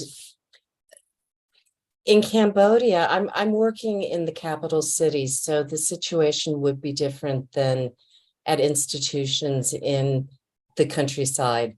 But what I'm finding is that our students generally are becoming more savvy about AI and the use of AI in their classroom assignments than most of our teachers are. And in fact, it has been students who have taught me how to start using some of the AI apps, such as Canva and ChatSonic. So I think that it's incumbent on our instructors to begin to understand how the students are using the technology already so that we can be prepared to continue to serve as coaches and facilitators for them.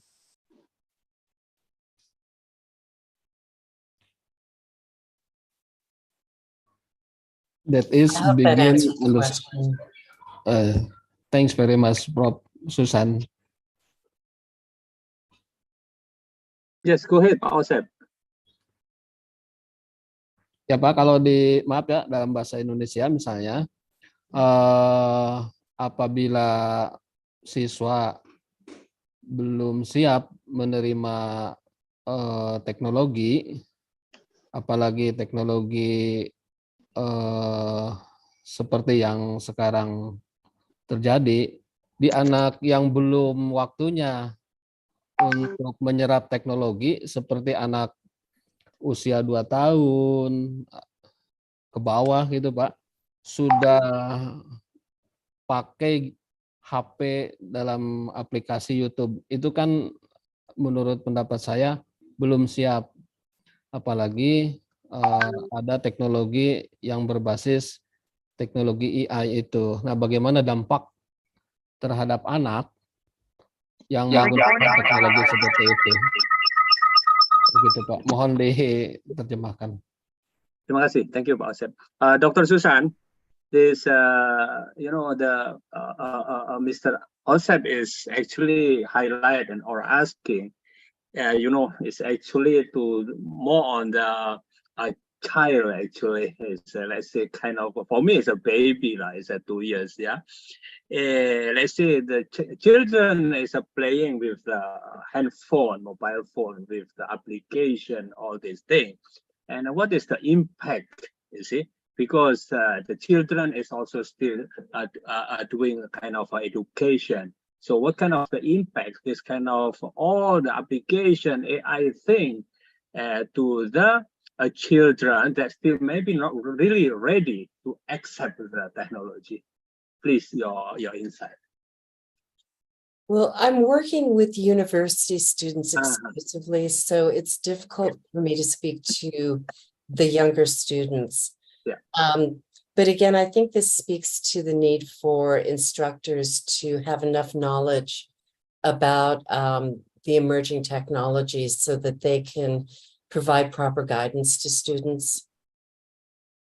Okay, understand for it. So Pak Osep, so it's actually what is Dr. Susan highlight is lebih kepada university lah. Jadi orang yang lebih sudah dewasa, sudah mapan Pak. So I think it's be alright.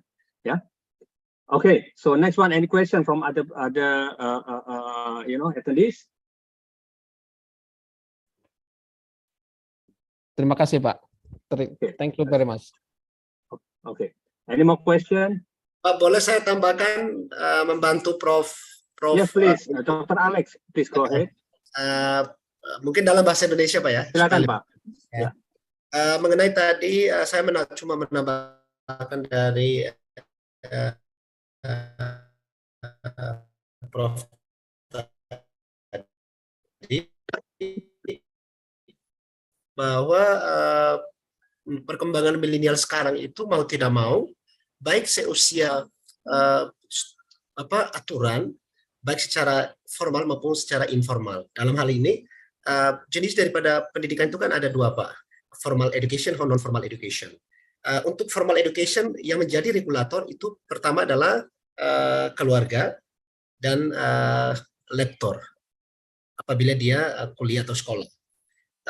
Misalkan dia umur di bawah, seperti tadi Bapak bilang, itu berarti yang menjadi regulator itu adalah orang tua, ya, orang tua, di mana anak mau tidak mau karena perkembangan yang sudah terjadi, dia harus beradaptasi dengan perkembangan itu. Hanya baik dan tidaknya informasi yang didapatkan itu kembali ke bagaimana orang tua sebagai regulator internal bagi si anak itu sendiri, mengatur dia untuk bagaimana mengambil mendengar atau memakai informasi-informasi yang bermanfaat bagi dia, sehingga sebenarnya rule-nya ada dua faktor yang dapat memberikan manfaat yang dapat memprotek dari penggunaan teknologi yang ada sekarang itu ya dari pendidikan formal dan pendidikan non formal. Seperti itu, Pak. Baik, Pak. Jadi peran orang tua ya, Pak ya. Bagaimana bisa mengarahkan anaknya itu, Pak ya. Jadi sebaik apapun peran orang tua harus berperan untuk mengarahkan kepada teknologi untuk anaknya begitu, Pak ya. Ya, Pak, terima kasih. Pak Dokter, makasih. Prof. Susan, thank you. Thank you, Dr. Alex, for the further explanation and clarification. Okay, so any more question? So we have discussed about the tax, AI, and also sustainable development of SME education. So if any more question, please address your question. Okay, no more question. So if no more question, we go ahead with the next keynote speaker, which is keynote speaker number 5. Ibu Dila, are you ready? Ibu Dila Novita, Esos MSI. She is from Universitas Islam 45 Unisma in Bekasi, Indonesia. So now time is yours, Ibu. Hello, Ibu Dila.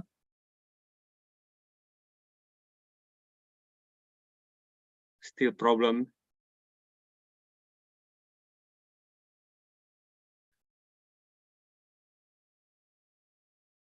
Let me try to call.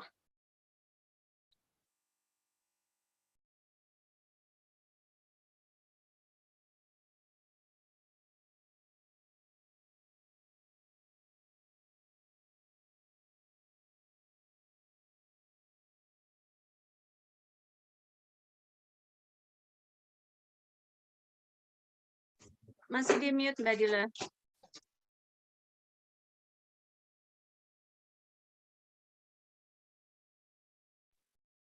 Okay, thank you. Okay, go ahead, Ibu Dila. Go ahead. Okay, thank you. I would like to present about the other topics that's related to the Sustainable Development Goals, but my focus on the gender equality. The topic today about the achieving of Sustainable Development Goals, the representation of women in the legislature. We know exactly that the countries around the world are faced with demands achievement Sustainable Development Goals in period 2016 to 2030. Sorry, Ibu, is there any presentation slide? Yes, I gave. Please share. Yeah, I gave to the committee.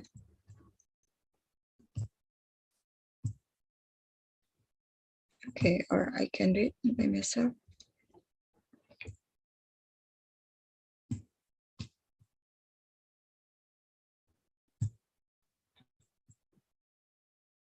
Okay, yes, we can see now.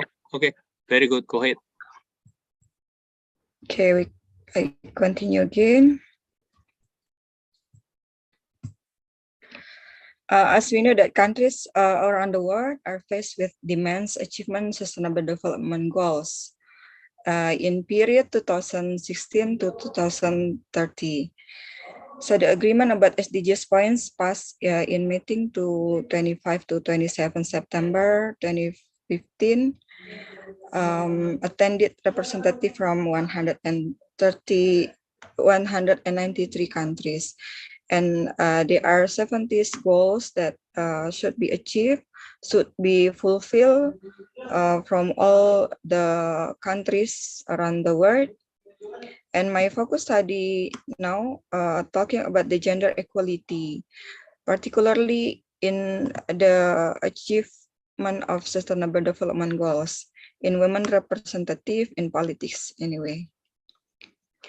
If we can see from the data, please share the table.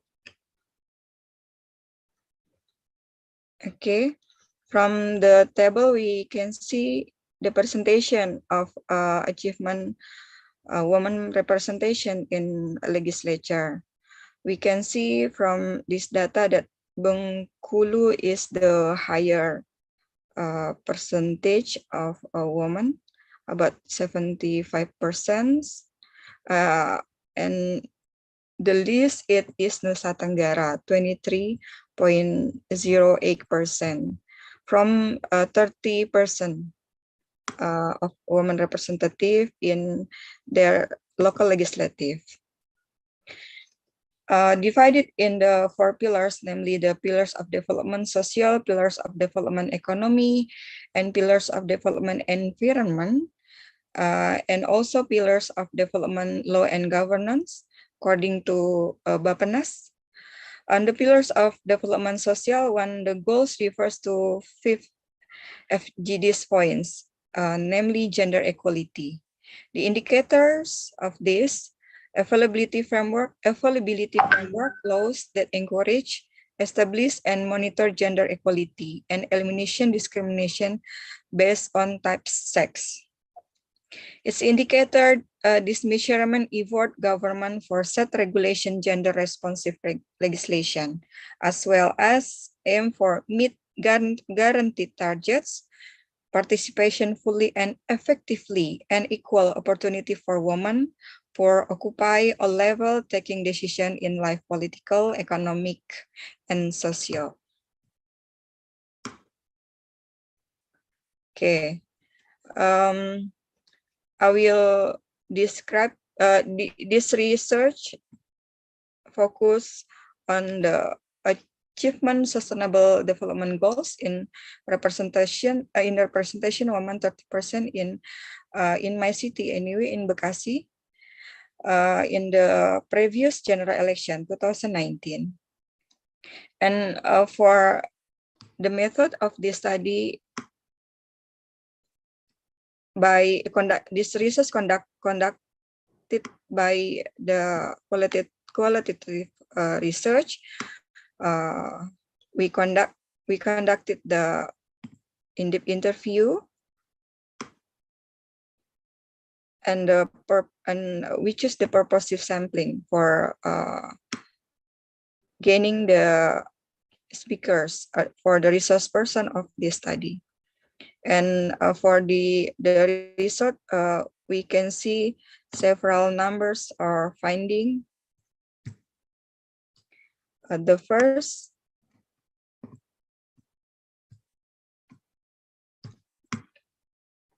involving of women in politics. Based on the research result, it was found that women's involvement in politics can be seen from the smallest scope in society, some of which are the voting committee, sub-district election committee, and democracy volunteers. Because when we try to measure the representative of women, not just in the legislative institution, but also the institution that conducted or responsible for the election itself, such as KPU or commission institution. That's why it is representative of the woman in the legislative election. And then women's involvement in making legislation access and open proportional system. We know that the last discussion in Indonesia about the election system, the open or closed proportional system, and we found that the government, the judge then decided the election system in Indonesia still the same with the previous election, and its system has a direct counterproductive impact on affirmative action policies anyway, because the decision in the party, according to the leader that we know, mainly the leader of the parties from men. So just several women in the top leader in the parties in Indonesia. And it is impact on the affirmative action policies because the starting woman to join in politics is different than men. We know that women have many responsibility from the domestic sectors before they start their activities or their duty to the public sectors. That's why we call it as a double burden for the woman. It is different than for the male legislature. They don't have much responsibility in domestic tasks. That's why it influence the activities of women in the politics. So there are about 16 documents out of 18 that are valid in 2015 to 2021. It's talk about the benefit. The more women involved, the more policies with a gender perspective will emerge.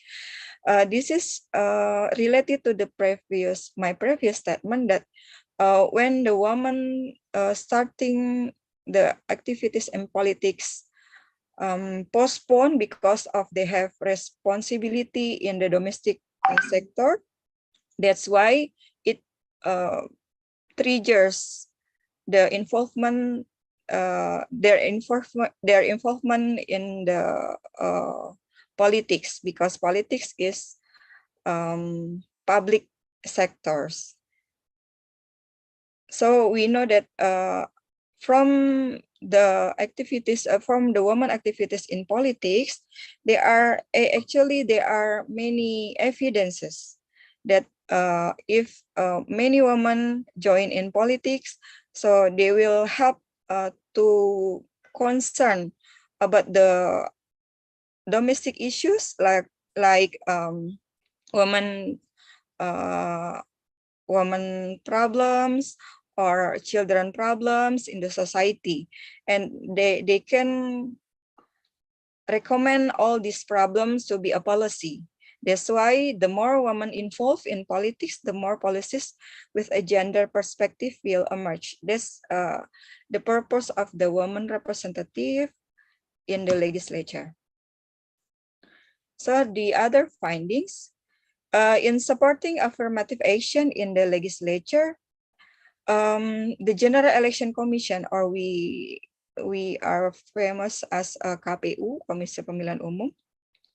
We know that it is the organization, the institution that responsible to make sure the representative of women in the list of the legislature candidate. That's why from the Bekasi City, the General Election Commission of Bekasi City conduct outreach and voter education to increase women's electability in election. And the chairperson of the Bekasi City Election Commission was a woman. She said that voter outreach and education target first-time voters and women voters so they could make their own choices. This is based on the dominance of patriarchal culture in the surrounding environment. That's why the responsibility of the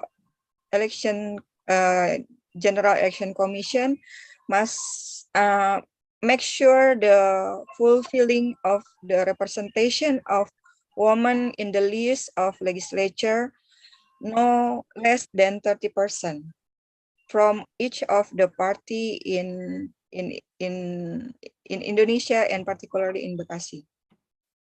The General Election Commission encourages also the involvement of women as election participation and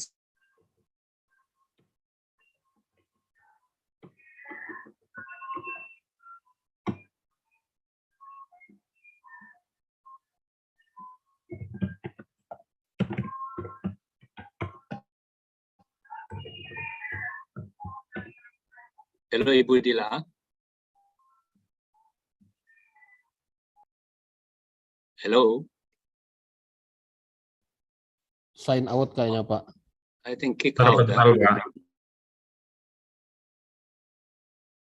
Let's wait for a while.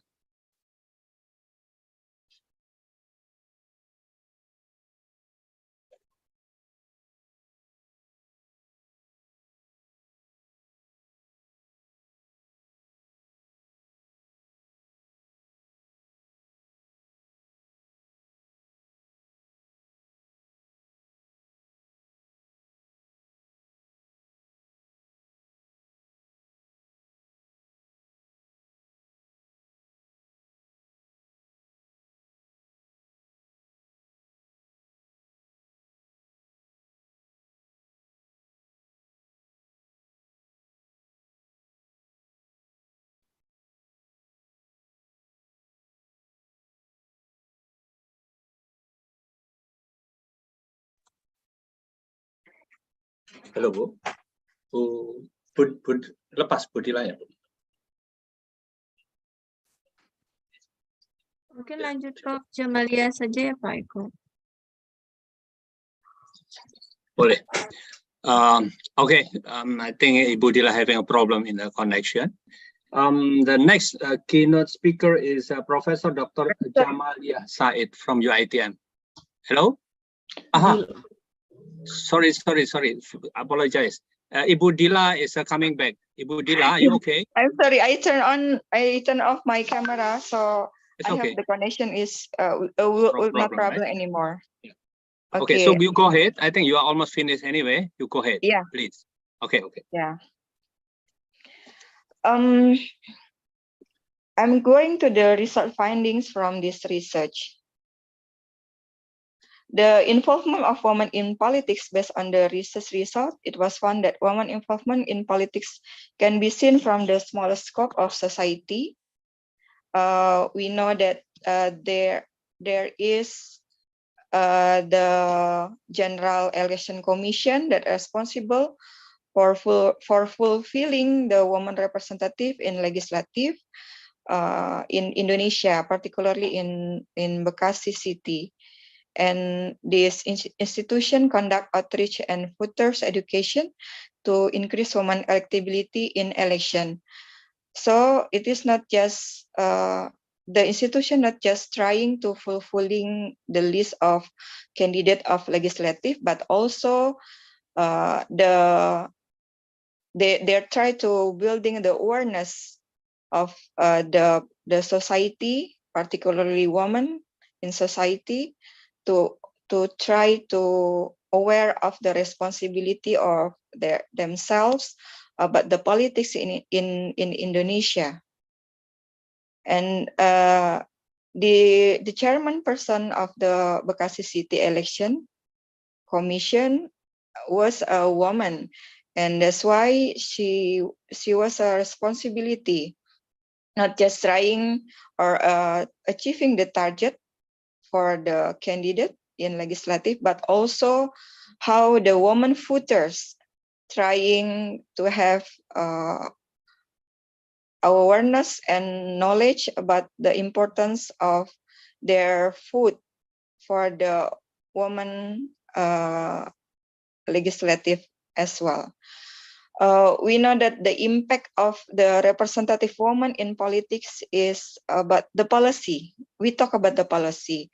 Many since this law on 2003,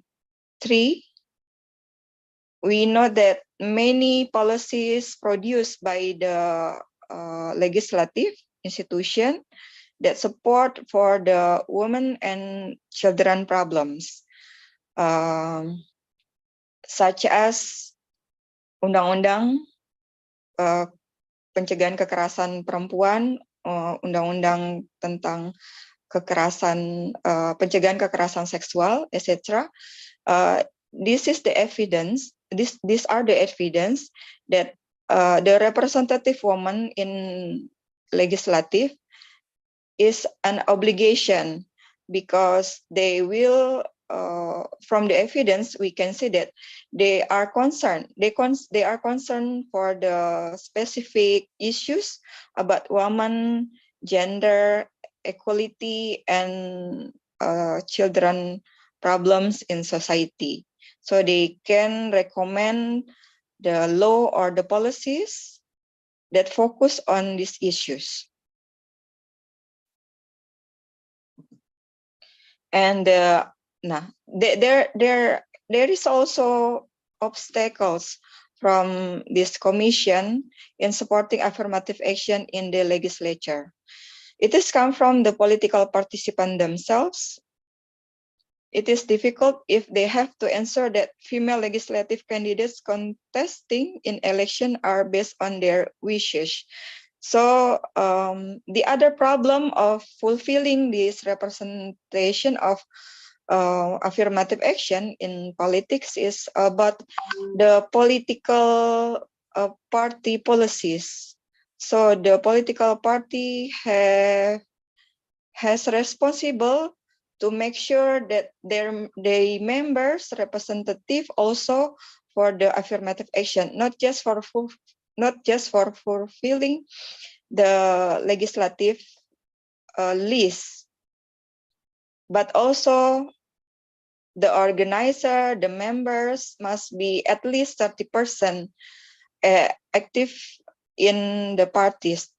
It will help the fulfilling this representation because many problems have to tackle by the parties because of it is not easy to persuade women to join in politics. That's why they have the institution, the political party must have policies to make sure their members, their members or their organizer want to join in politics from the activities, from their daily activities in the party. And the unfulfilled 30% woman representation in the legislature has an impact on the number of policies produced. We can see that there are several law products from this representative of women in politics, mainly in legislative.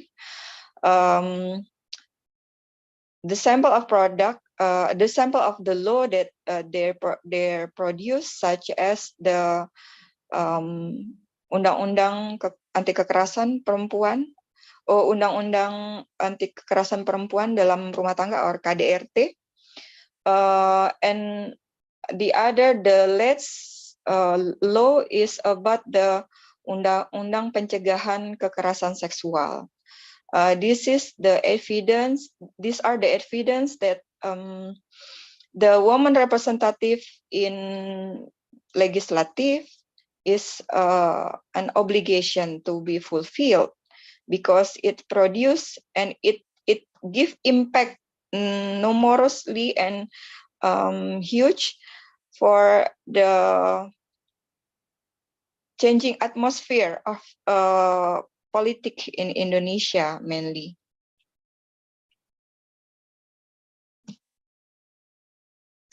Okay, the conclusion.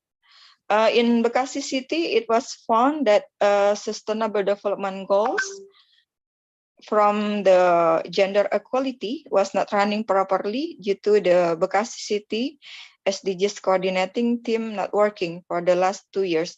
This is also the problem for several districts in Indonesia or several cities in Indonesia.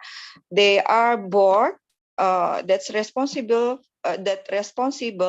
for the sustainable development goals in each cities or district, but their activities doesn't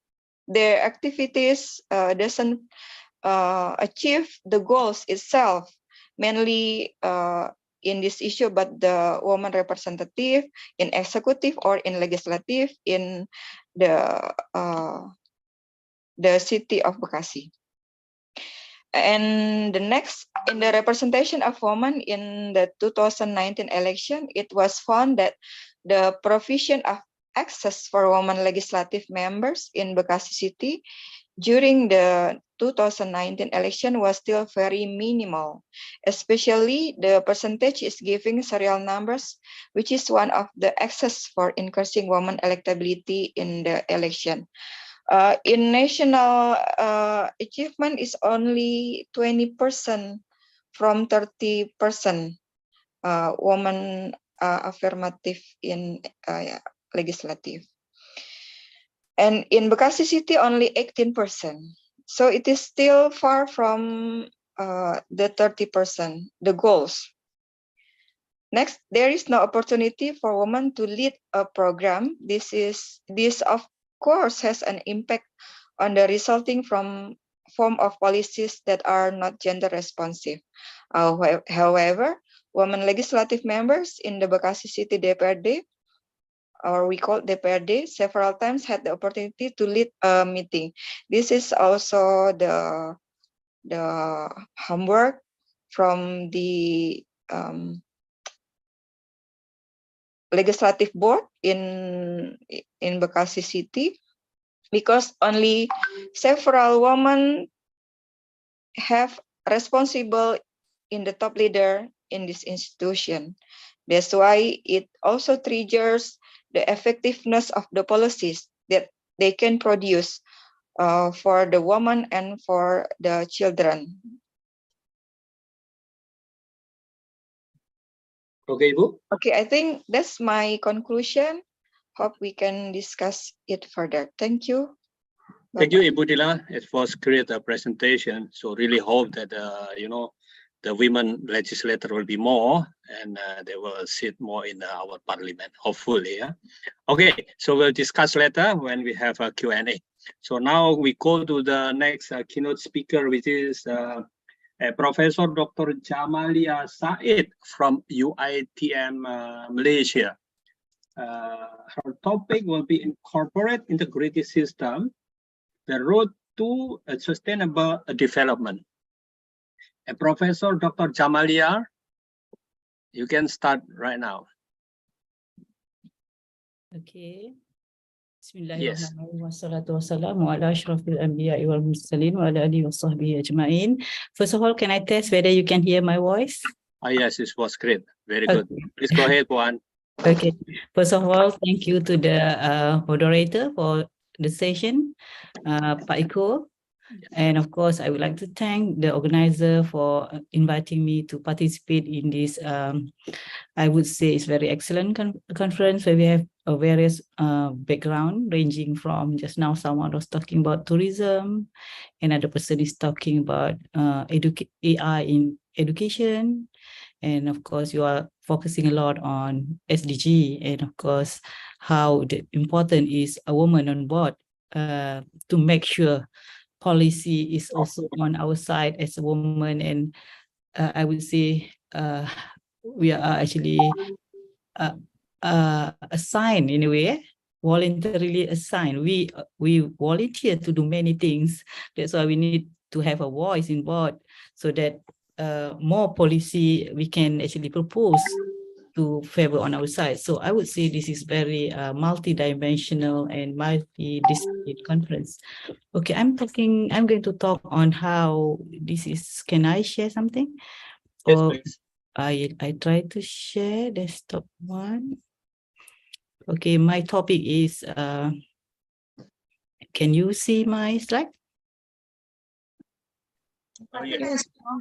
Yes, clear. Okay, this topic is actually most countries, Vietnam, India, Bangladesh, Indonesia facing this problem. There is the issue of fraud. Yeah, not only in our developing countries, developed countries also facing this a big problem. Yeah, the problem is going from big to bigger. Now it's going to become a more critical problem. So what I'm going to handle is on how to mitigate these fraud issues by using corporate integrity systems. So I would consider this is the road to sustainable development goal, because having fraud, we are not able to reach that destination. Okay, so this is an example, only an example of selected issue. In Indonesia, the MACC in Malaysia, we call it Anti-Corruption Agencies. In Indonesia, we call it BPK. So their role is like getting important every day. So a lot of actually arrests being done by the anti-corruption agencies in Malaysia. So I just focus the case of Malaysia. Yeah, involve the public sector, involve managers, where the public money were taken for personal gain, right?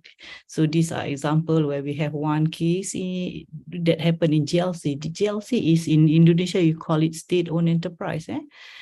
We know that state-owned enterprise, the money or the capital of state-owned enterprise belong to the taxpayers, belong to us. We contribute to the money and they put it as a capital for the state-owned enterprise. When the money being misused, is actually our money.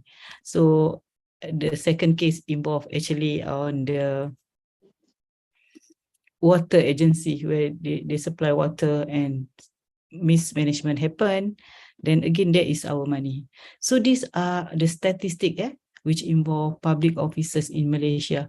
I try to categorize from 2011 to 2020. I want to see the trend, what happened January, February until December every year until 2020. And you can see the trend is not a good trend. That shows that something need to be done. Alhamdulillah, Alhamdulillah, recently in 2020, we actually gazette an act, we call it Section 17A's MACC Act. This act actually we call it corporate liability law. This corporate liability law is very good. You know why? Because if the employees of the organization involved in fraud for the benefit of the company, which for example, you take fraud during the tender process to benefit your company. So the managers, the board of directors are equally liable. They can be sued for that. So what are the punishment? The law put the directors, can I remove this for a while? Okay, so that I can read. The law put the directors, CEO, partners, controllers, officers, managers, personally liable and responsible should the employee carry out a corrupt act with the intent to obtain or retain business advantage for the organization with or without the management knowledge. So this is very good. So normally the management say, oh, we are not in the know. So they involve they give bribes. So we get the project worth millions. So nobody is actually responsible. Do not actually take the responsibility of this guilty. So what happened with this act? Everyone is actually answerable. So they should be more careful. Okay. So how does this act affect us? Wait, I cannot turn. Oh, I have to use this. Okay, how this act? Okay. Corporate under this act, okay, those who actually found guilty because of the employees just now take the fraud, they can be liable for a minimum fine of 1 million. 1 million, I would say in Indonesia is like three. Suddenly I cannot recall. It's quite a lot. In US dollar is about 250,000 US dollar and jail for 20 years. That is a lot of money, right? So in that case, what we should do?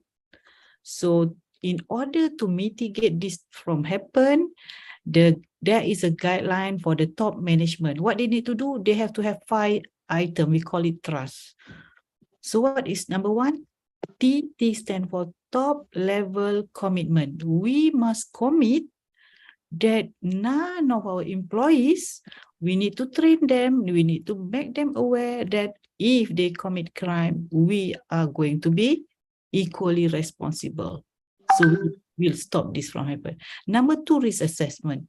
Do we have risk assessment in our company? Do we have our fraud risk assessment committee or department to take care of this?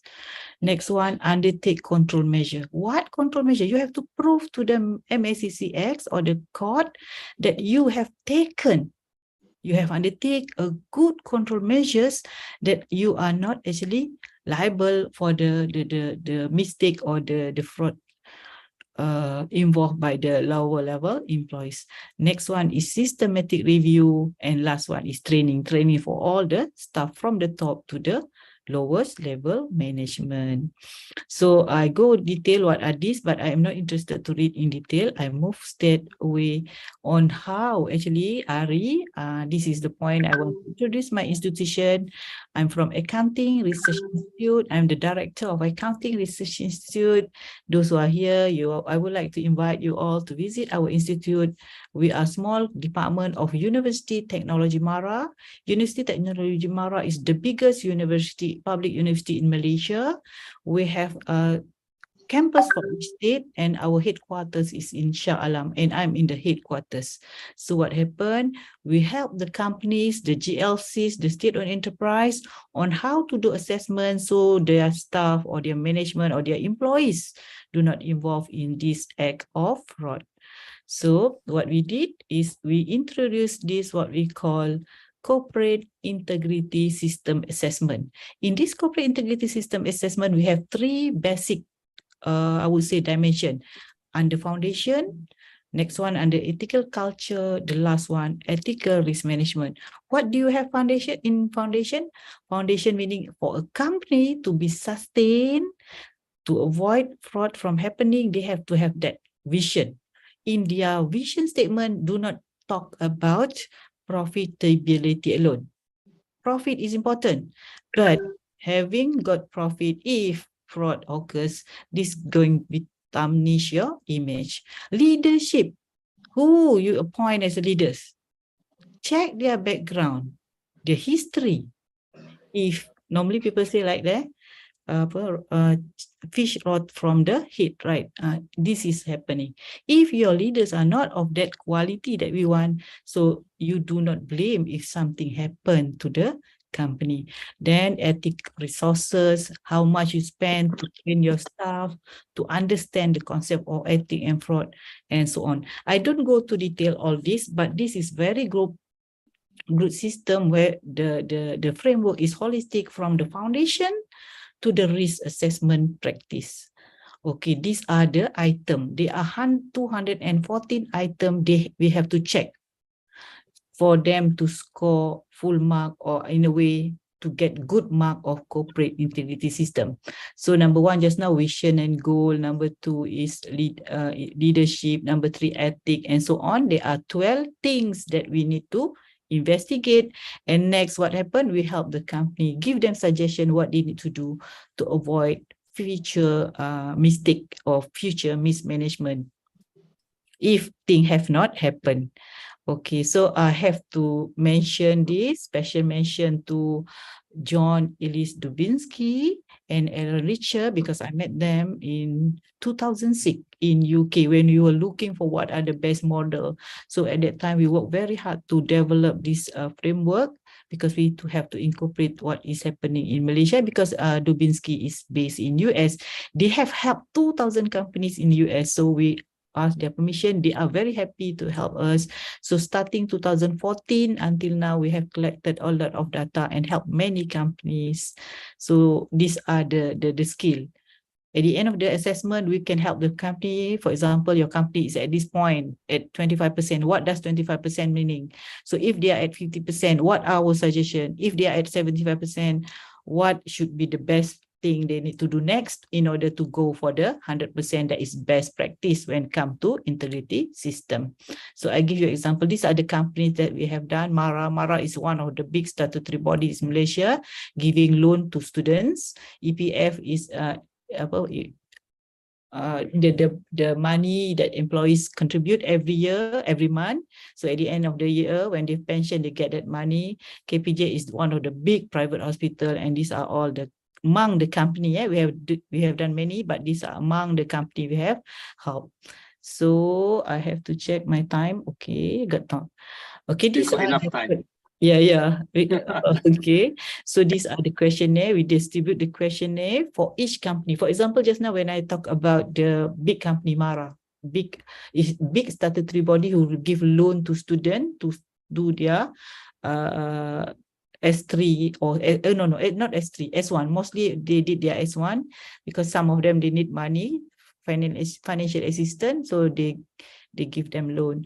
So we ask all the employees in the organization to fill in the questionnaire using apps. So we are going to distribute the apps. We are going to share the apps through handphone. They can sit down and fill in with the help of the researcher like us. And of course, the CEO of the company must also participate because we want everyone from the top to the level employees to participate and give their opinion about the company. We don't want the management alone to give opinion. They might be biased because they are the one who lead the company. We take the middle management, we take the lowest level management because we want the holistic view of the whole organization.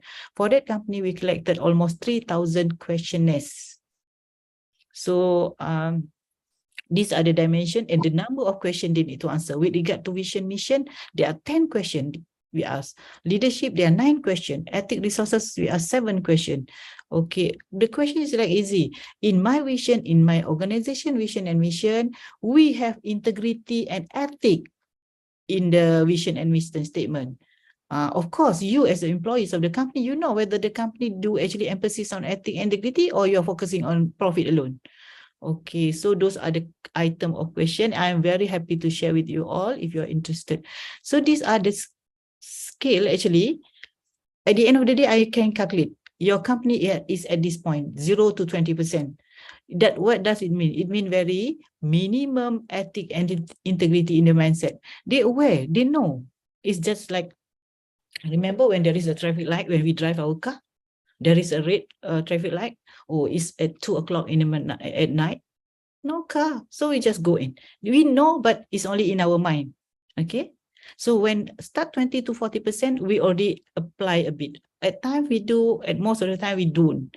But at 40 to 60% beginning of a programmatic trust, we start like 40% of the employees value element of ethic, integrity, accountability.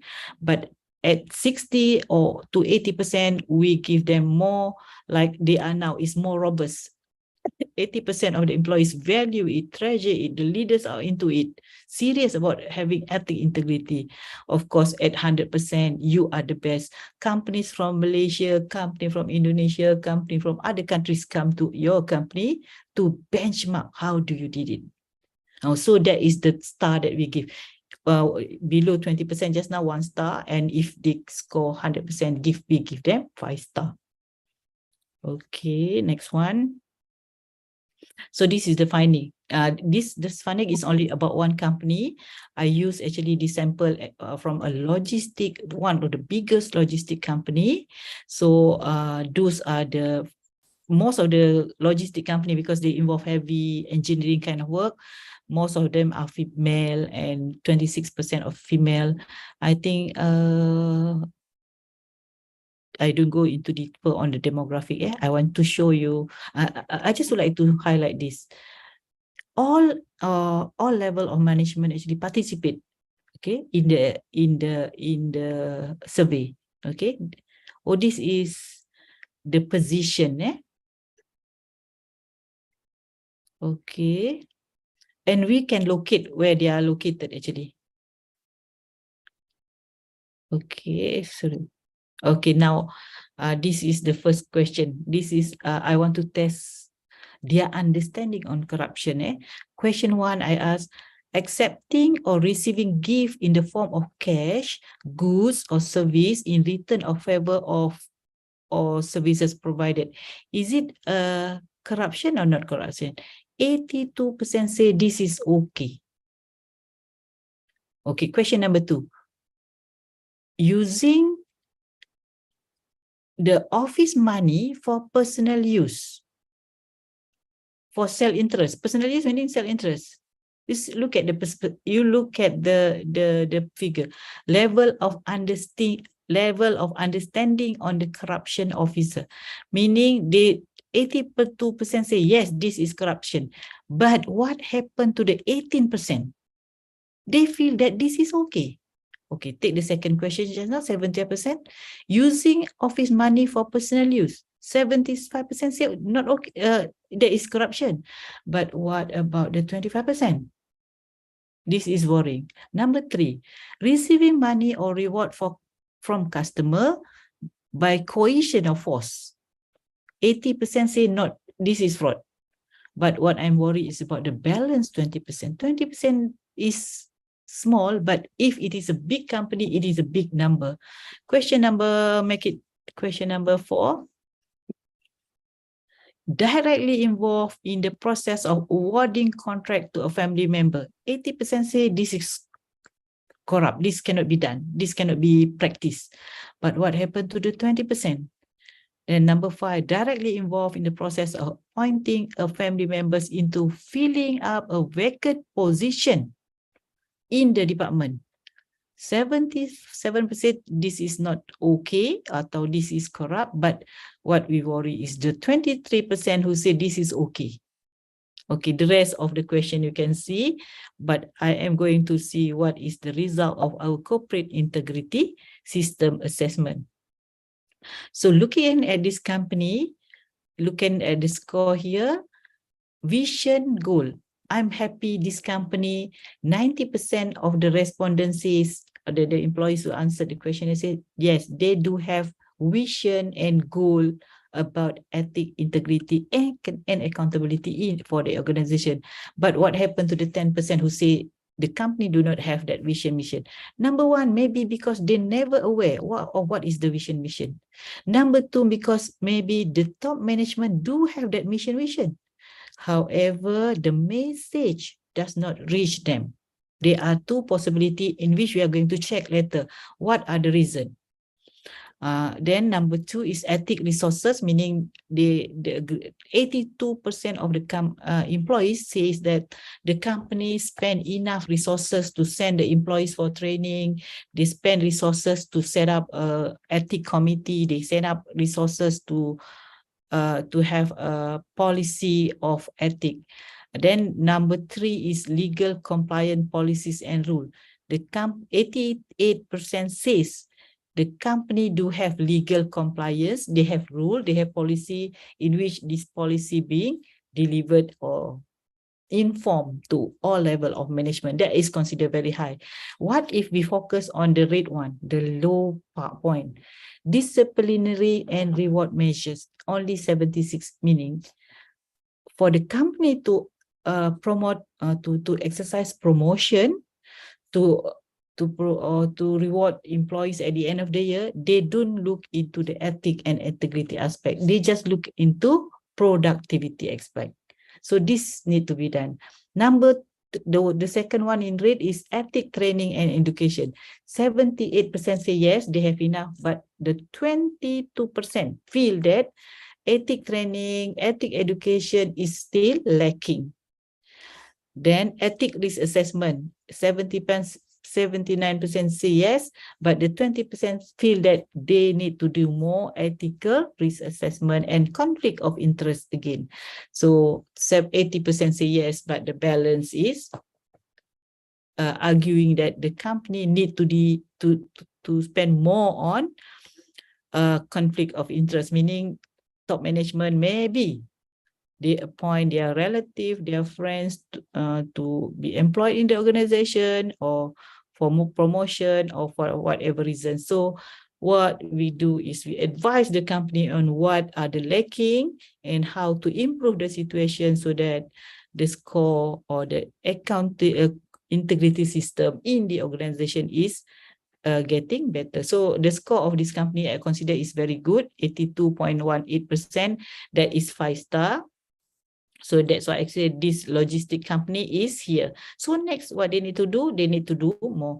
The one I showed you is one of the best finding, but of course, most of the finding we look at the mark is around 61, 62, because this is one. Of course, I want to show the best, right?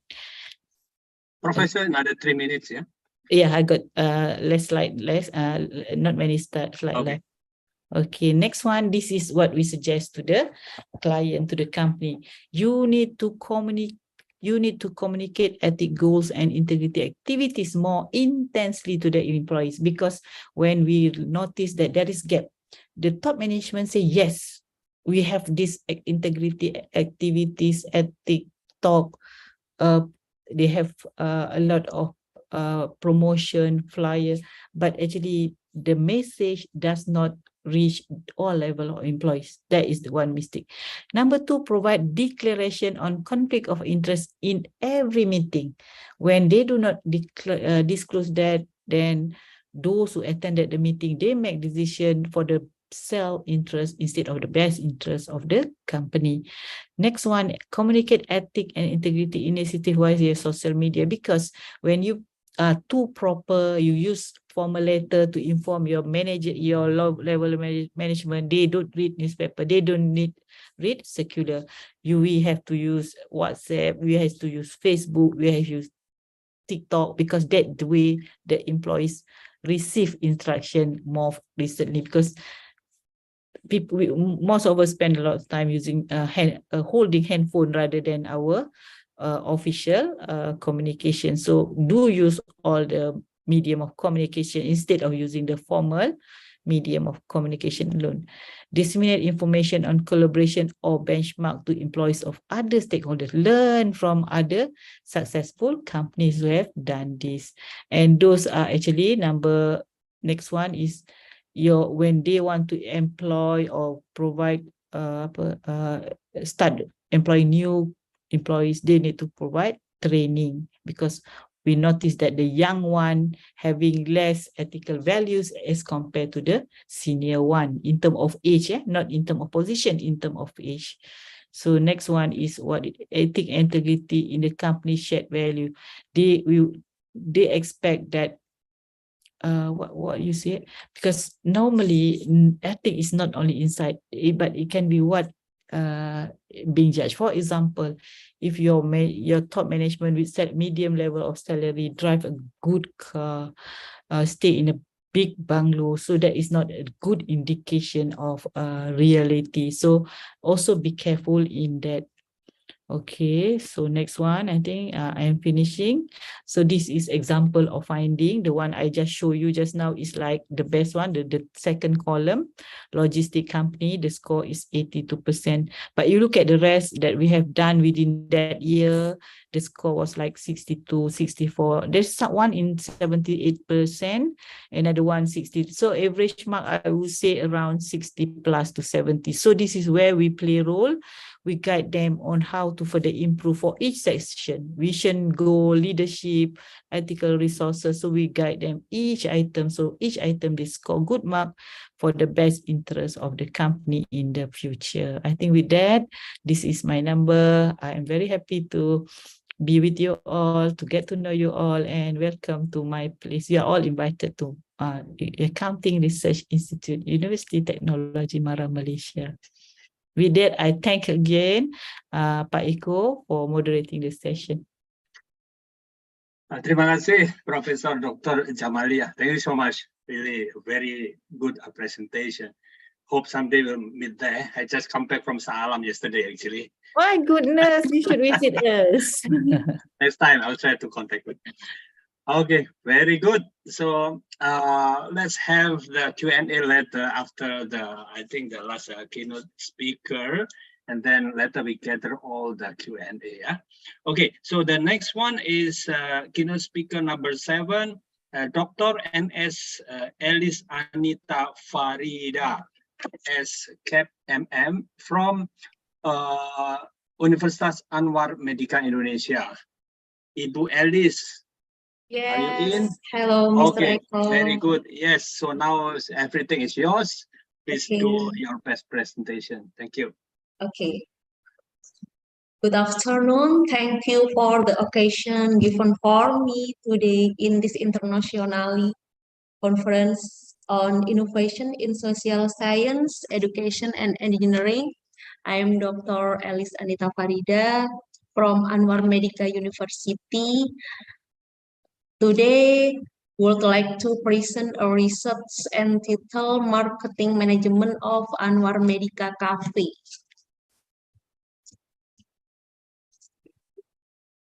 Permission for PowerPoint, please, Mr. Eko.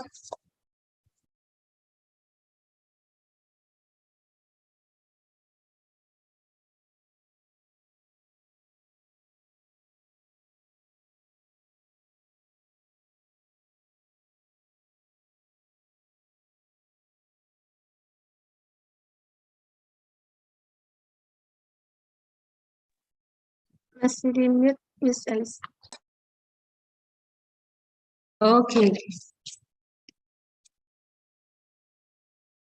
Good afternoon. Thank you for the occasion given for me today in this international conference on innovation in social science, education, and engineering.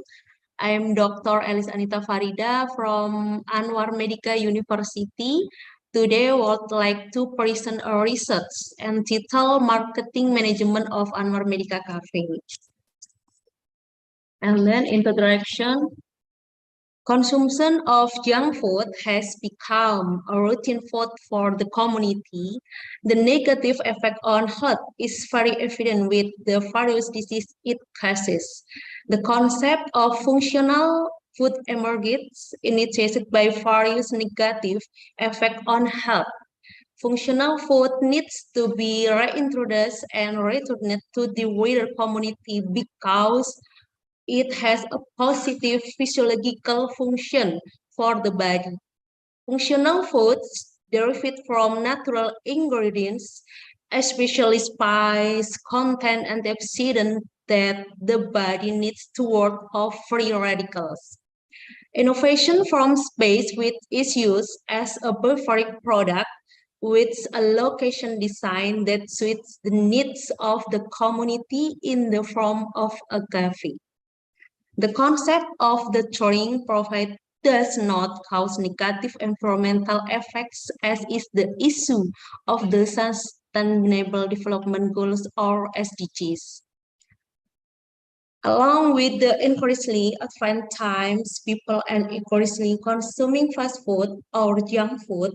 This has caused many degenerative diseases to emerge in society, thus changing the view that food does not only taste good. One type of degenerative disease that is currently being suffered is cancer. Cancer occurs due to excessive oxidation reaction in the body so that free radicals emerge which can mutate and make will cell structure and function. High level of free radicals in the body occur due to low antioxidant activity. Source of natural antioxidant can come from various types of plants such as spice. Antioxidant activity is present in plants because this plant contains secondary metabolites such as flavonoids, phenolics, and tannins and antioxidants. Next. The benefit of spice and the relationship with the environment. Indonesia has a wealth of spice with quite a large number and types. According to several studies, this spice can increase body resistance because it contains antioxidants and active compounds that can counteract free radicals. The biggest benefit of spice is that they can increase the body's resistance so that bacteria or virus that cause disease do not easily enter the bodies. Either bacteria or virus, spice are not for healing but can prevent because it can increase the body's resistance. If the immune system is good, it will be difficult for disease to enter the body. The properties and benefits of spices can not only be felt instantly, but it takes time for the body to process them naturally. Consuming herbs regularly is highly recommended for body immunity. People can consume this spices in frames from one of the spices that can be consumed as a fresh drink in general is red ginger and turmeric leaves. Primiati and Munawarah 21. The shift from using non-natural products to natural-based ingredients also have raised awareness about how to protect the environment. Because space are agricultural products that need to be developed and have minimal what are environmentally friendly. Truck support for agricultural truck the development and innovation of spice-based products indirectly to develop agricultural system that in the future growth can increase production and encourage product innovation such as ready to drink instant space and integrate technology that enable farmer and farm to increase productivity and welfare. Efforts from developing this product will also help improve production quality, minimize products cost, utilize information technology, improve farmer skill, and develop an efficient marketing system. Another challenge is integrating information and communication technology in production and marketing process. Environmental issues have personally become a complex and multidisciplinary issue in relation to the world of agriculture. Some of the main problems include lack of access to research, climate change, technological limitation, and income inequality. Agricultural activities and the sustainable development, or SDGs, are interconnected. The SDGs promote sustainability economic growth, which is supported by sustainability agricultural sector. This cloud effort security, reduce poverty and economic inequality, improve the welfare of farmers, reduce the impact of climate change, and increase access to technology. Agriculture can play an important role in achieving the SDGs by promoting sustainable growth and ensuring food security and livelihoods.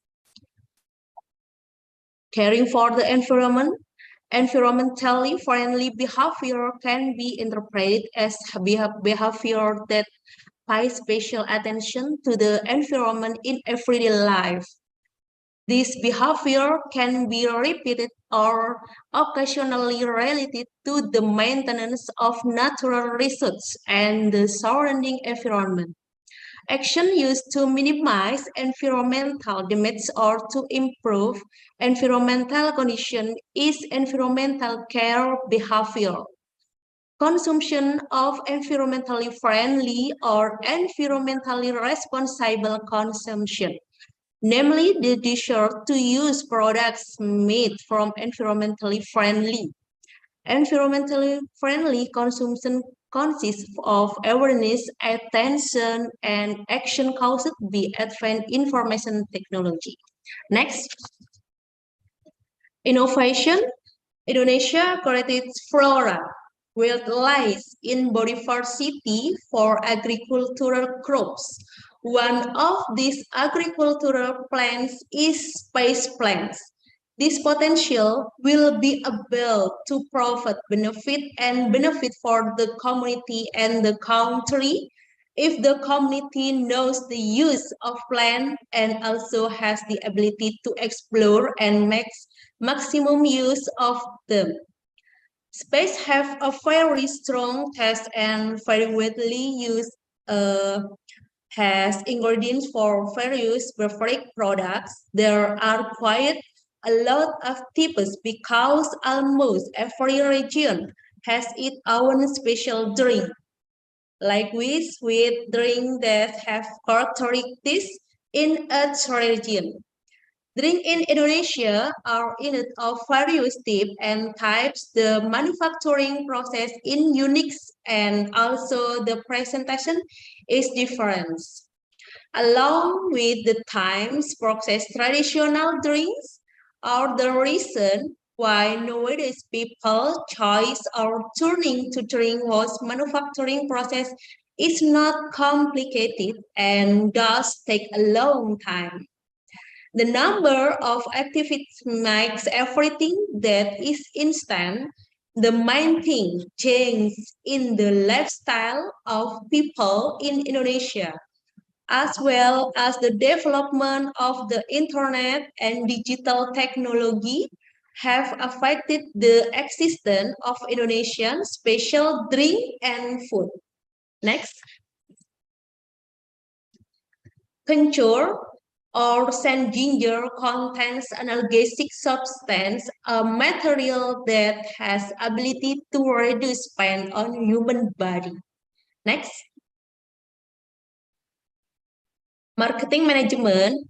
The Anwar Medica Space House Cafe can be an alternative where the cafe is business unit for beverage product produced through scientific studies. Ini figur 1. The marketing strategy for the Anwar Medica Space House Cafe is an attempt to introduce existing products and beverage manufacture through several social media and other internet marketing facilities. For example, before composition, target consumers or healthcare, taglines, and marketing strategies. In an effort to introduce a stronger business brand image, business actor must determine the target market and evaluate existing competitors, and ensure the place-based help during brands have a clear and attractive value proposition for the target market. Be done by creating a slogan, creating a brand visualization, and creating a strong marketing concept. This is in accordance with receipts by which explain that business brand image recognition is an important step to strengthen product brand identity and introduce a stronger business brand image, which will help business grow. The potential for speech-based health during business to achieve great success. Next. For SWOT matrix, the strength, easily obtained raw materials and relative cheap. Rumah Rempah Cafe of Anwar Medica General Hospital does its own branding. Herbal drinks do not use preservatives. Various fruit and topping flavors are available. Affordable price for customer. Human resource own knowledge in managing social media. Human resource own knowledge in managing social media. Human resource have boarding to consumers. There are bonus for purchasing with slogan, buy one, get one, free. The business location is quite strategic in Anwar Medica Hospital area. Weakness, the product have not known widely by public. Production scale is still relatively limited by using a simple machine production, limited strong time, limited activity promotion, media promotion based on free application or social media, the lack of business partners joining the development of spice drink business, marketing product is still in local scale. Ibu, you still have 3 minutes, yeah? Yes. Okay. Opportunity. Spice beverage business is considered as profitable. The curiosity of the audience towards new and less product. Consumers perceive or view it in considered positive for spice beverage. Some consumers do repeat orders.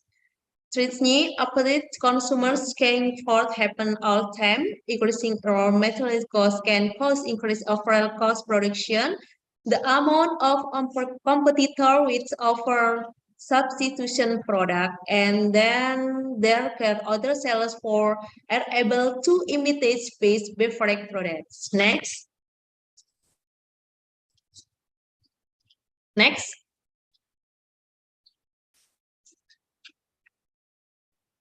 Marketing digitalization, branding strategy in spice beverage product for small business actor. Branding is something that must be done by both small and large-scale companies. Branding is generally used by large companies where human resources are fully available. The results show that effect on attitudes and behavior varies with the exposed to the marketing of similar beverage product health aspect. Branding can help spice drink business in spice house cafes by modifying or updating existing brands. The House of Space and Health Drink as the tagline, the color of the beverage products and their marketing strategy. Next.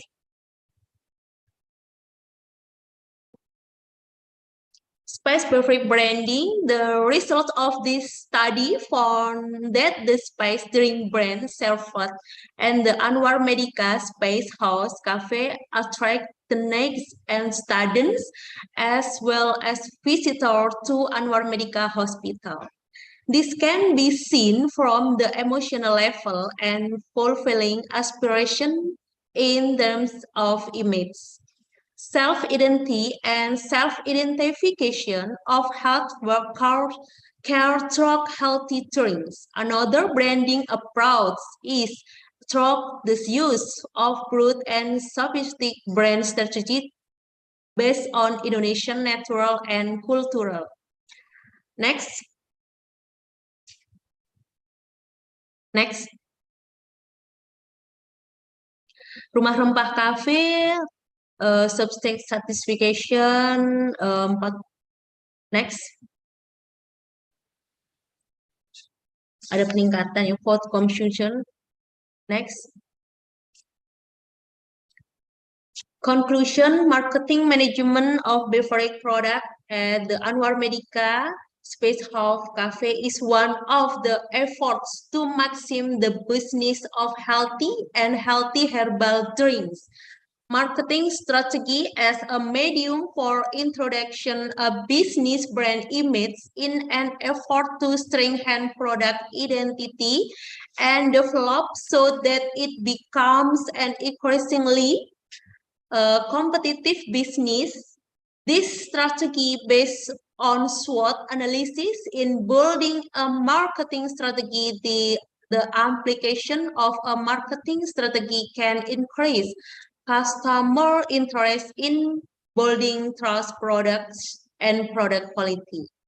Trust branding techniques required to add to the development of an increasingly advanced business and branding can help increase sales, introduce business brand, and educate. The branding strategy is a method of maximizing increasing sales and sustainability of the Rumah Rempah Cafe at Anwar Medica General Hospital.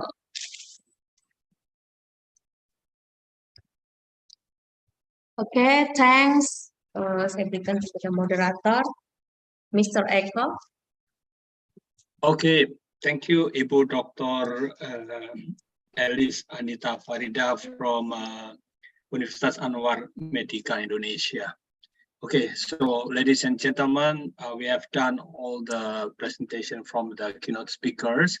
Now, time for us to discussion Q&A.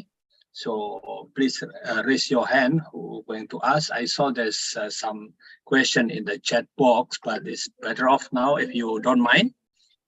Can you start raise hand and discuss directly to the speaker? Ibu Dila? Okay. Yes, please. Thank you, Pak Eko. Yes. Prof. Jamalia. So the question addressing to Professor Dr. Jamalia. Yes, please go ahead. Yes, I will address this question for you, Prof. I have research on 2018 about the Anti-Corruption Commission in Indonesia, and the focus on the research on the internal integrity. because this is the main problem of how to gain the trust from the society. We know that the election commission is one of the not one of, but the main critical institution that decided which one corrupt or which one do not corrupt. That's why the internal integrity of this board will make sure the trustworthy of the people to this institution. And this nowadays, this issue emerged in Indonesia because many of the board or the commission members or the leaders of the commission have the challenge to make sure that the people can trust on them because of their integrity. And how about in Malaysia case? The second is about in the commercial activities or in the company, this issue also important because the customer can believe with the product or the service because of they believe to the managers or top leaders of the institution. How to make sure this, how to guarantee that they can be trusted by the customer, because in the private sector, if the customer trusts to the company, of course, they will be a very loyal customer to the company. There's 2 points that I want to discuss with you. Thank you. Okay, thank you, Bu Dila, for the question. Yeah, it's when come to issue of fraud, yeah, it's very difficult for us to discuss in public. It happened because it happened, and every day when we read the news, when we watch TV about news being people being caught by BPK, we feel sad, but thing happen. And this is 2 different issue. First, just now is the election commission. You know that election commission, I think your studies about election commission or BPK? Corruption as well. Corruption as well. Corruption? Corruption as well. As well, yeah. Yeah, corruption, there are many. In this case, there are 2 ways. Just now when we are talking about corruption, enforcement agencies, the BPK, their role is to mitigate corruption. So number 2 is the corruption election. Just now I thought I heard the word election. So election is another issue because now the corruption happen. Not only you are worried about private sector just now, we are worried about the public sector, we are worried about education system being corrupt. So corruption happen not only at individual level, they happen at organizational level, and worst part, they happen at the country level. Okay, so now I like to hear that just now you mentioned you have conducted a study on this. If we have a lot of study on this, I think people are going to be more careful because that shows there is a seriousness on our part as the community, as the people. Okay, when we appoint leaders, we expect them to deliver.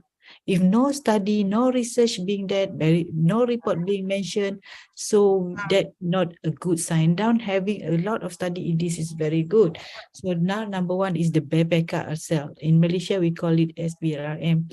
Hopefully, if they can deliver, they can proactively mitigate this, so that is actually a good success for Malaysia and Indonesia, and I believe to other countries like Vietnam, Cambodia, and the rest of the country that that is actually having this problem. I have to tell you, this problem is not only in Indonesia, not only in Malaysia, it's everywhere. Okay, we keep complaining, we blame the politician, everyone say the politicians are the most corrupt group. Another group says that actually police are the most corrupt group. So I don't think we should blame each other now. The job is to look at ourselves. What have we done? What have we teach our children? What have we mentioned in the class about being ethical, being ethic in the class to our student? If we keep blaming the politician, we blame the enforcement agencies, at the end of the day, we blame people and nobody is doing anything. So start with ourselves. Maybe that is the best, because we are not able to change the world.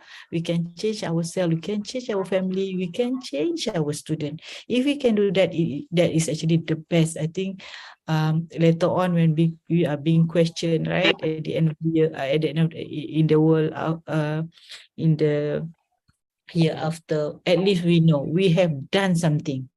You have done research on this. You try to propose a suggestion on the solution. We already deliver the message to our family. We deliver message to our student, our colleague. That is actually our kata boundaries. I don't think we should go beyond that, which is not beyond our ability to do. So we do just what we need to do at this point. Okay. How about the internal integrity itself, Prof? I mean, we trust to the institution, but they have a problem with the internal integrity. How we can trust that they can handle this corruption problem? Yeah, that is the hardest. When you appoint someone, that is even challenges, because kalau pepatah Melayu, harapkan pagar makan padi, that is the word. So I think it's not within our level. We are just ordinary lecturer having that position as a researcher, as lecturer. Maybe we start by doing research, a lot of research, a lot of write-up, so that people aware. You are being watched. Be careful. We watch you. So by having a lot of publication, because we cannot change others. We cannot change others. Okay, Prof. Okay, that was great discussion. At least I understand the sickness of these two countries and several countries actually. Of course, that many people want to have a very clean, but that's the reality. That's the life. Okay, any more question to the keynote speaker? Dear attendees, any more question? Well, if there's no more question, because now it's already in Indonesia, 12:08, Malaysia 13:08, and other countries maybe it's already known. So I think let's close our discussion. Yeah, we are discussed very well now, and also the keynote speaker presenting very well. Hope that we can get a full fruit, have a better knowledge to improve further for our better life. Yeah, so Pak Henry, do you want to have let's say photo session first? We have a 5 screen. I also can manage from here. Later I share to the group. So let's open to everyone. Open your video on cam. I will take a screenshot from here, and later I will share to the committee and also to the group maybe. Yeah. So let's start now for the screen number 1. Yep. Okay. Smiling, beautiful, handsome, happy. 1, 2, 3 for the screen number 1. Hold on, I save first.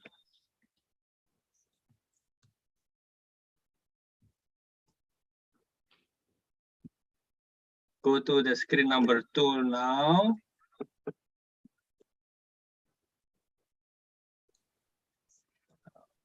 One, 2, 3.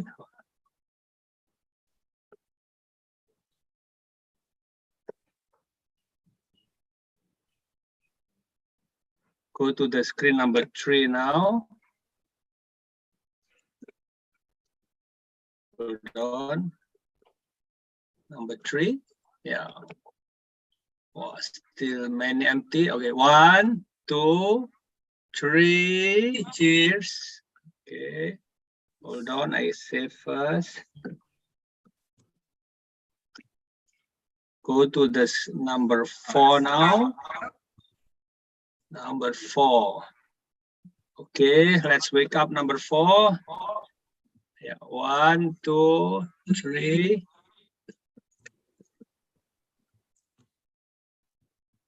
Then go to the last one. Number 5. 1, 2, 3. Okay, so all already taken the picture now. Come back now. Pak Eko, anyway, there is question in the box, in the chat box, but we can finish it. I think it's because as many people want also to have is too late already, and I'm giving the time to voice up, so really apologize on that because I cannot listen to everybody. Yeah. So for those, let's say, I really apologize for those on the chat box that still not answer the question, or maybe you can send email on the WhatsApp group, and then maybe the committee can address to the speaker. Huh? Okay, so let's meet up again at 1 p.m. Indonesia time. Yeah, 1 p.m. we start for the session room. Okay, okay, Pak Henry, everybody, everything is good. Prof Jamalia, see you next month. Yeah, Thank you, Prof. welcome. Jamalia. Yeah, Thank you, everybody. I will visit your school next month. Yeah, please come. Ayo, Thank you, everyone. Thank you. Terima kasih. See you later, 1 p.m. See you later. Have a good time. Have a good break. Bye-bye. Alek. Bye-bye. Terima kasih ya. Sama-sama, Pak. Ya, nanti nyanyi di Bandung, Pak Alek. Siap.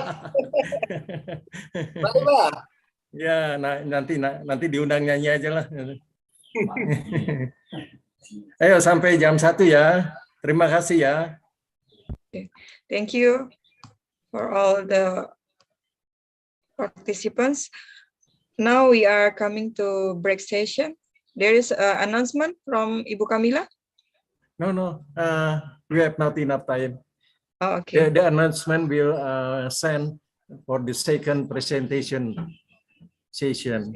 We will from the room session table. We will start the presentation on 1:30. Should we make it sooner? Rearrange in the time schedule in the room session table. We will start the presentation on 1:30 p.m. Thank you. Jadi kita ketemu lagi jam 1:30 ya Bapak Ibu. Oh ya, dibundurkan ya. Jam 1:30 di room session. Oke. Di jadwal room sessionnya. Nanti Bu Kamila jam 1 bisa berikan pengumuman ya. 1/4. Oke ya. Terima kasih ya. Bapak Ibu boleh exit dulu, nanti masuk lagi untuk masuk ke room session. Kalau mau diupayakan untuk masuk jam 12:30 atau jam 1 sudah mulai masuk lagi supaya bisa di-plotting ke room masing-masing. Terima kasih. Kita mulai jam 1:30 Bapak Ibu, sesuai jadwal. Pak Alex, kapan ke Bandung Pak Alex? Nyanyi, Mau nyanyi kan?